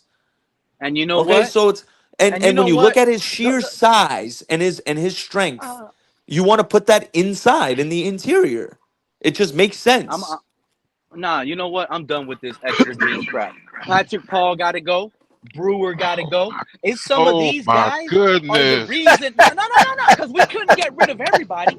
Y'all know we couldn't get rid of Pete everybody. went from, So I'm do gonna you say know how this. crazy our run game's gonna No, be, to no, everybody gotta no. go. Let me tell Everybody you got to real go, quick. right, Like RTP? I said, everything from this Doggone player you, regime, Pete. we're gonna. I'm starting to see it now. I don't know why the negativity hit me today. I woke up so happy, and now I'm upset. My team got me down, bro. You know what? Pete, Dolphins left tackle Patrick Paul said what is literally on my title. Pete, Mr. Big the Loose last Lip Patrick Paul. Why are these guys going? You know what? Bobby Slowick knows he's on the way out. Patrick Paul knows he's on the way hey out. Pete. This is why they're giving Oh my this is goodness. why are other players on other teams giving away their playbook game plan? Are they giving away their scheme? Are they going around telling them, no, we're going to have the same offense. We're going to run the same run style offense. We're doing what we did last year. These Eh, loose list players are already setting us back. And Patrick Oh Paul, my I goodness, need you Pete. out of Miami. I need you. Oh my Bobby Slowick goodness. and Patrick Paul are going to be the reason why we don't win games this season. I'm calling it right now. Because they don't even believe in But this Pete, squad. the last Why part are of they that you sitting here said, the ratting last out Pete, the stuff? what last just All part of right. that happened? you did, Pete. No. Pete, Hey, hold Nick, That on. did your offensive Pete, are you a you said we did have your to Gemini? win the coordinator season. You said we did your have we're gonna have to win the Nick, season, Pete. did your coordinator come out and say we're gonna run the same style offense? Have you heard that from your how about you, Tampa Oh guy? my Have you goodness. heard your coordinators come Tampa out guy. and say we're gonna run Oh the my same scheme as goodness. last year? Has it Yeah, came out of your favorite players on your team? We're running the yes, same stuff as last year. They yes. said We it. we we said it, we said exactly what we're gonna run. No, Literally. what? No. Don't say we. Say who and when. The OC. The OC. When did he The say it? OC and the players. That we're gonna run When? the Sean McVay system. Yeah, Zach Robinson is a disciple of Sean McVay. Yeah. When He did he literally say said it? that he I'm called asking you. Liam Cohen and asked him, "Hey, how did you use? What was the best things that worked for this team? I want to use that too." So yeah, But we know when? exactly what. Now, When? will it But work out? I don't know, but what do you mean real when? talk. I'm When we asking you. When was that said? this off season Okay. when they interviewed him and asked him what is this offense going to look like? Okay. Hmm. We in trouble. Nothing wrong with knowing what you're gonna be or what you're gonna do. It's all about how you do it and if you're able It's to all do about it. execution, exactly. Yeah. Teams, it's Everybody all always about thinks you smell bro. barbecue. Oh, it Defenses and gotta be offenses good know what food. the others are gonna do. It's all about execution at the end of the day. You know Everybody what teams runs like to do You on could third and literally eight. similar You walk know by a teams, bro. tendencies. barbecue and Like say that food stinks. The food don't always smell good because it's getting cooked on the grill. I'm just saying, this grill of the Dolphins is starting to be questionable. It's starting Pete, to I be told you, more but Pete, I questions told you, than brother. confirmations. I told you, brother. Embrace the rebuild. You're in the same position my Panthers were 2 years ago. Embrace the This is worse rebuild. than a rebuild, bro. This is worse than a rebuild. It's like we No, got it's our your left tackle for standard, the bro. future. We're Bro, it's your tanking. This is standard rebuild. tanking. Oh, We're come on, tanking, Pete. Nick. Come What's up, on. Liz? Come We're on. tanking. We're not tanking. We are. I Oh think we're my tanking. goodness, Pete. I think Miami will definitely be a top six. Though you guys will probably have like a top six pick in the draft, but you won't be the worst team in the league. but you know what Nah, sucks Vegas though is right. for Miami Vegas is is right. I honestly think there's a lot of good teams right now. Like I think there's a lot of teams on the brink of being good, especially on the AFC side. Because last year I thought AFC was trash. Last year I like everyone knew NFC is going to win the Super Bowl. AFC got a lot of quarterbacks, but as a team, they weren't very good. They were all in the middle of building. And I feel like right now, AFC has a lot of teams that are like, okay, we just on the middle of building or just finished building. And like a lot of teams are going to be really good this year. And I think Dolphins are going to get the short There's end a of the lot of stick. teams, RTP. There's a lot of teams in the AFC rebuilding. You got the Dolphins, you got Yeah, the Jets, you got the Raiders, you but got the they just Titans, started. I you think got there's the a lot of Titans. teams like Yeah, the Chargers, the Broncos, yeah, the Chiefs. A lot of teams did it a year ago already, so they're ahead of them. You know what I'm saying? yep, So they're yep, gonna yep. run into half of the AFC that's already like a year or two ahead of them. Established. Yeah, yep. Because the Chargers aren't like a Super Bowl contender, but they're still like a formidable team. You know They what I could mean? Like be that's a if they hit right, they We ain't could got. be. But yeah, Because that's Ross true. again, is Actually, doing, that's bro. true. there's a lot of AFC teams that are on that Hey, same boat, bro. They're on that fringe. Yeah, like they're right. They're on The the cusp of we Super The Bowl Patriots went to contention. the Super we Bowl. should have known we were They're in that tanking same area. the moment we got that pitch at the Marlins Stadium. Dolphin fans Oh should my have God, known you're we were still on tanking that? from then. You're still on that, Pete? Yeah. Hey Oh man, can I yeah. say something, bro? Oh yeah. Go ahead, That ain't Fred. going. Go You ahead, think that's Fred. just Look, gonna man, disappear, bro? This man threw a look, baseball and almost hit a fan in the stand, bro. I wanna say Wow. I wanna say this, man. Like when I just heard about the Chargers up here, said they're a formidable team. But to me, Chargers have always been formidable, whether they were good or not. They just seem like a formidable team. But bro, Mm-hmm. we're giving it. I've seen this fan base give praise to Mike McDaniel because he's over there in San Diego now. I mean, his offense wasn't nothing to hear in Miami. So why is it supposed to be so special now over there in San Diego? I get it. There's a different quarterback. Well, your I first get two that. seasons But with Mike let's not. McDaniel, were you guys Okay, not a top 10 but offense in the let's NFL? Yeah, your let's not offense was good. Let Fred finish, let's not please. forget about in clutch moments the play calling Mike McDaniel came up with. I've Now, if never he's the had. play That was you caller, guys. now if he's the play caller in San Man, Diego, the I don't Chargers are know. gonna use But Mike McDaniel as their if he's going scapegoat over next there, year. but if he's going over there with the same play calling, bro, I don't see where the Chargers get any better, bro. Justin With that play Herbert, man, calling he was Justin doing in Herbert Miami, will bro. thump him in that. If I Tyreek understand that, slapped Pete. Mike I McDaniel understand for that, man. But a screen pass, man, Justin Herbert will send that guy packing, bro. man, a screen pass on third Mike and 10. McDaniel's. I don't Mike care who the McDaniel's. fuck. Now, stop That, cutting me off, bro. Let me go, bro. Let me go. I don't care who the quarterback is. A screen pass on third and 10 is a horrible call, bro. I don't care who your quarterback is. Yep. Okay, You know I what can I'm explain saying? why that's wrong. You want me to explain why that's wrong? Because when you explain have to me how Don't it's you wrong, dare bro. try A to screen explain pass you- on third and 10. No, Explain I was to just me gonna how real it's quickly wrong. say. Alex, Wait, Alex, Real explain quick, to me. RTP. I just want to make one quick point for Fred. Mike McDaniel's first year, you guys were sixth in the league in offensive yards per game, and his second year, you guys were number one in the NFL. Go ahead, RTP. Yeah. So the reason why that's wrong is because when you have a quarterback like Tua and you can only do so many things, you can sit there and sit on that screen and wait for that screen because you know it's coming. But when you have a quarterback like Herbert that will dig in, they will kill you in every part of the field. that screen that he's going to Exactly. call is going to come out of nowhere, and you're not going to be Exactly. ready for it. I don't get that, bro. I don't get that. A screen pass That's on what's 3rd going to and happen. 10. It's a terrible call, bro. I don't care who the quarterback is. I It's don't care only who the play caller is, bro. it's only a terrible call when you know it's coming. And when you have a quarterback that's limited, you know that that's one of your bread and butters. But when you have a quarterback that you can hit everything, everything is open. And he could turn chicken shit into chicken salad real quick. Exactly. That's what Tua chose, bro. Because he know he couldn't get that fucking ball down the field and complete it over a linebacker in between coverages and dudes like But if that. that was the case, how were y'all the number one offense in the That's NFL what in he chose. 2023? He chose that too. If But Tua was that bad, how were y'all the number one offense in 2023? Please explain that to me. And you guys gonna sit up here and question like Mike McDaniel didn't have terrible play calling last year with this offense, bro. Y'all need to stop. Mike McDaniel. Yo, Fred, Justin Herbert will call his own play if Mike McDaniel comes with that slow crap. Mike McDaniel stuttering and call a play. I doubt that. I think I'm with RTP. I think if Mike McDaniels rubs off on Herbert the right way, you might see an MVP candidate. I this doubt year, that. Justin I don't Herbert. think any quarterback changes plays and change like that when it's just his first year under a new offensive coordinator, bro.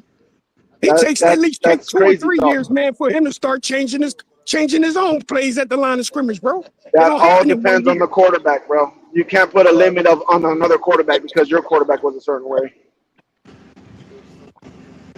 Maybe that's the only way he knows how to coach is. That's the only thing he knows. That's the only way he knows how to coach. Jimmy Garoppolo. You don't know that. What do you mean we don't know that? The man had success. You don't know that. First of all, he don't get no credit. And he don't get no Kyle Shanahan credit. Why are we plugging Mike McDaniel in as getting the credit? Because of what he did for Tua. What are you talking about Kyle Shanahan for? Tua sucks. What he did for Tua? What he did for Tua? Or what Tyreek Hill He made him and suck Devon, even more. what Tyreek Hill and Devon A-Chain did for Tua. Shout out to Bryce. Damn. They can't do Pete, nothing this without is that crazy, system. bro. The changeup is crazy, Pete. The changeup is wild, bro. I've been trying to tell you this team ain't winning shit this year, and you believe me? I don't believe a word you say. I mean, did you hear what That's just fine, came Liz. out, bro? Did you hear what's going on? I got to comment the McDaniel stuff real quick. Listen, I think McDaniel's going to do great with the Chargers, but that's because he's going to be the one making suggestions. He's not the one making decisions. That's Harbaugh. Harbaugh's a great listen. So if things go well with the Chargers, which I think they will, we can't just be like McDaniel's. We should have kept him. You know what I'm saying? Like he's not a head coach. He's not. Bryson, He's a great real offensive quick, Bryson, coordinator.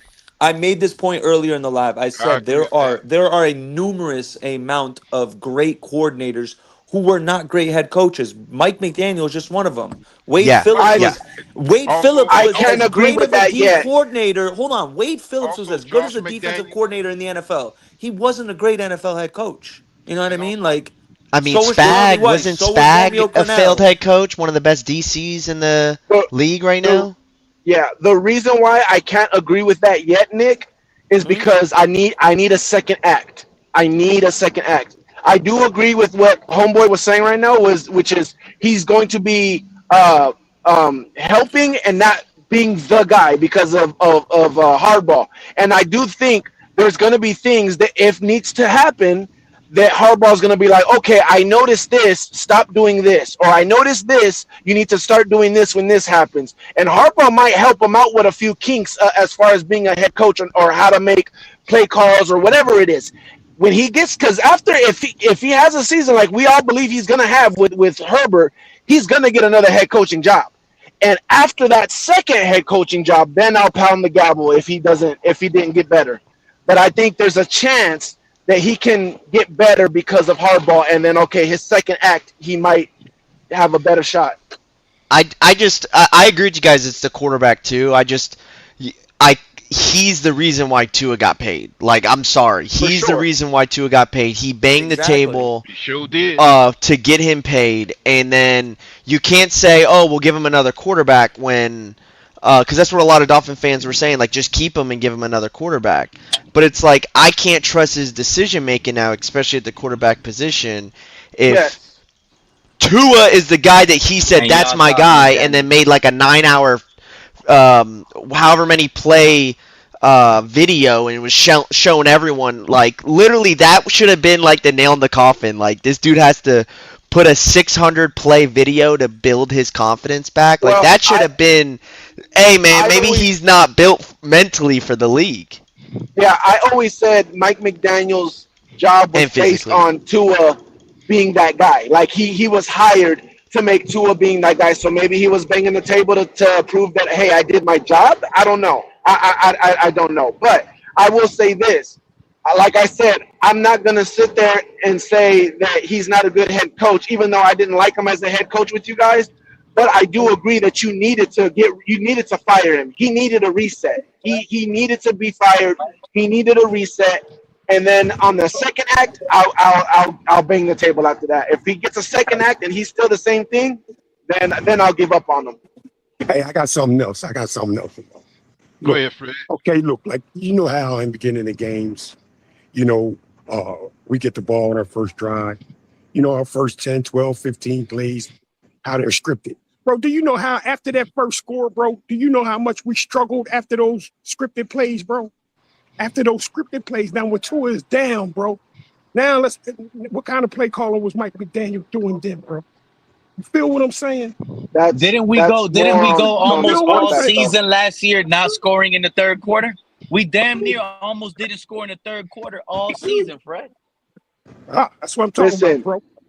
That's what I'm talking about. That's got a lot to do with play the calling, bro. We were probably the worst scoring offense in the third quarter league wide by a wide margin. Now, if you ask me, I think both of them was trash at their job. Tua at quarterback, Mike McDaniel at play calling, bro. Fred, I think both. I watched a lot. All of the excitement on Fred. All of that Mike McDaniel hype was all excitement based on the little success he did have statistically with Tua. Sure was. So bro. we imagined, Sure was. all we did was imagine Mike McDaniel had Dan Marino. Imagine Mike McDaniel had Andrew Luck. Mike McDaniel might screw over Dan Marino and Andrew Luck with that crap. First of all, Pete, Dan Marino ain't going for that bullshit screen shit. Dan Marino said, "Fuck you, Mike. I'm going downfield with the ball." We can all agree on that. And that's a fact. That's a fact. Means Marino. So that would mean he was like Mike McDaniel is trash at his job because the quarterback keeps switching the play. I watched a lot of 22 for the Dolphins when I was trying to figure out what the hell was Tua doing or what was Mike McDaniels doing or what it was. It's hard to say that someone's a bad play caller when people are open.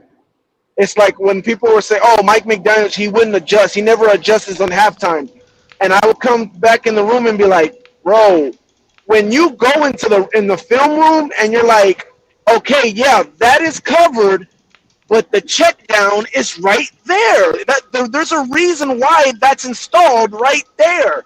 So you can take it and make things open again. Like we can't adjust for something that's working. The system is working. You either take that. Tua definitely missed guys. We're not saying that. We're talking about he get cued on like 3rd and 2. He'd be calling a throw play. That's what we're saying. He just got cued a lot where it was like everyone's like, dude, just run the ball, and this dude's he's throwing it. He's calling like a deep ball or something crazy. Like there was so many times where it's like, why would we call a pass play here? Mike, you know how many times I'm eating chips on my couch watching the Dolphins, Bryson, and I literally called the play. How many times did I go live and tell y'all, man, this offense is getting figured out. Everywhere the motion is going to, it seems like the ball's going that way. And time after time, Malik Washington in motion. Boom, Malik Washington gets the ball. Tyreek Hill in motion. Tyreek Hill gets the ball. Waddle moves in motion. It was like, bro, it was so it was figured out and he had no answers. I will agree with that. So this is what Mike McDaniel did, right? This is what Mike McDaniel did. He started moving 2 guys in motion. First, Alec Ingold would move in motion a little bit. Y'all seen it. Darren Waller would move in motion. A-Chain would move in motion. And then the next guy would move in motion. And then that guy, wherever he went, he got the ball. It was like this motion. It was like a... This is why I tell you it was your quarterback. This is why I tell you that it was your quarterback. Because I said, bro, I noticed... Hold on. I noticed when I watch your guys' games, right? every time you guys like were struggling offensively and you would get into the fourth quarter, right? And it's like you guys you need to get down the field because you need to score. You're behind, and you would get into the And fourth like quarter. Fred said, I we would call a noticed what screen. I noticed. No, I noticed what Mike McDaniel would do. He would get out of his system, which is that motioning stuff and overloading one side. He would stop doing that, and he would spread the ball. He would spread your weapons wide, and he would tell Tua, I need you to be a quarterback. I need you to go through progressions. I need you to find the open guy because my system is not working. And every time he did that, Tua got happy feet and he could never deliver. And that's how I knew it was your quarterback. Because every time McDaniel said, bro, my system, they know my system. They understand it. They figured it out. I can't the whole motioning thing is not working. I got to spread it out and play all pro, just play regular pro style football. I need you to just be a quarterback, an NFL quarterback, because they get my system. And they would ask Tua to just stand in the pocket, go through your progressions, and hit the open guy. And Tua could never do it. You heard what Real It was Talk when he just left said? his work. Hey, hold on. Did y'all hear what Real Talk Perez just said? Bro, I'm not going to lie. You brought me back up, Real Talk. You brought me back to like, I'm starting to love everything we did. We about to win this year. On what Perez said also. Yo, Pete, you gotta take some meds today, bro. You bipolar. Yo, ain't no way we're losing, bro. We had a scheme, Bryson, simmered down and flavored just for a limited quarterback, bro. We got better. What are we doing up here? Go ahead, Mr. Paul. Because Bill Park was absolutely right, because there was a defensive player that was with the Ravens, and he was on ESPN, and he was discussing about the Ravens playing our Miami Dolphins, and he said he made a comment about Tua, saying that we already know what Tua's going to do when we play him, and absolutely right. I watched that game, and they knew what Tua was going to do, how he plays and everything. They had it all figured out.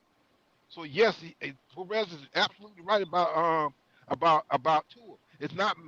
Listen, some of it is a little bit of it was McDaniel, but that was mostly on Tua. And wait a minute, why are we still talking about Tua? We don't have Tua no more. Well, we're talking about Tua because he made our offense look so inept to the point where now we know we're better offensively. So then why did McDaniel want him paid so bad? If he's so bad, that's what I'm saying. Like it being Tua's fault also puts it on McDaniel for begging the owner or GM, whoever, to pay the guy. He don't get paid. Yes, no, but to keep his job, bro. Because if he has to come up off it, let's don't forget, bro. Everybody went straight to Ross to get to that contract. He passed over everybody. And he didn't stop. Nobody. He went straight to Ross and said Tua needs to get the money that he wants. Yeah, I just think that was probably that is what ended his career here, McDaniels. I honestly think he had to do that, bro, because he took the job because he didn't have to do nothing. He could have played on his fifth-year option. Bro. No, he didn't. I understand that, bro. He didn't have to do that, bro. But look, bro, he vouched for Tua, bro. He took this job because he said he could bring. And that's the problem with this. That's the problem with this team, bro. It was so focused on Tua and making sure Tua works rather than winning a freaking Super Bowl. Exactly. So why don't you keep that same energy? So why don't y'all keep that same energy and treat Malik Willis like that? Oh, I'm happy for Malik. I just want to make sure he's got 6 career starts. I just want to make sure he's good. This is a buddy system with an inaccurate quarterback giving him the position. They're telling y'all. So you said he's only got 6. He's only got 6 career starts. You want to make sure he's good. Okay, flip it around, bro. He's got 6 quarterback starts. How about you say I want to make sure he's bad? Does that make sense? Make sure he's what? Make sure he's awful. Make sure he's not the guy. Does that make sense to you? No, I mean, glass half empty kind of thing. You want to make sure he's good. 6 starts. You want to make sure he's good.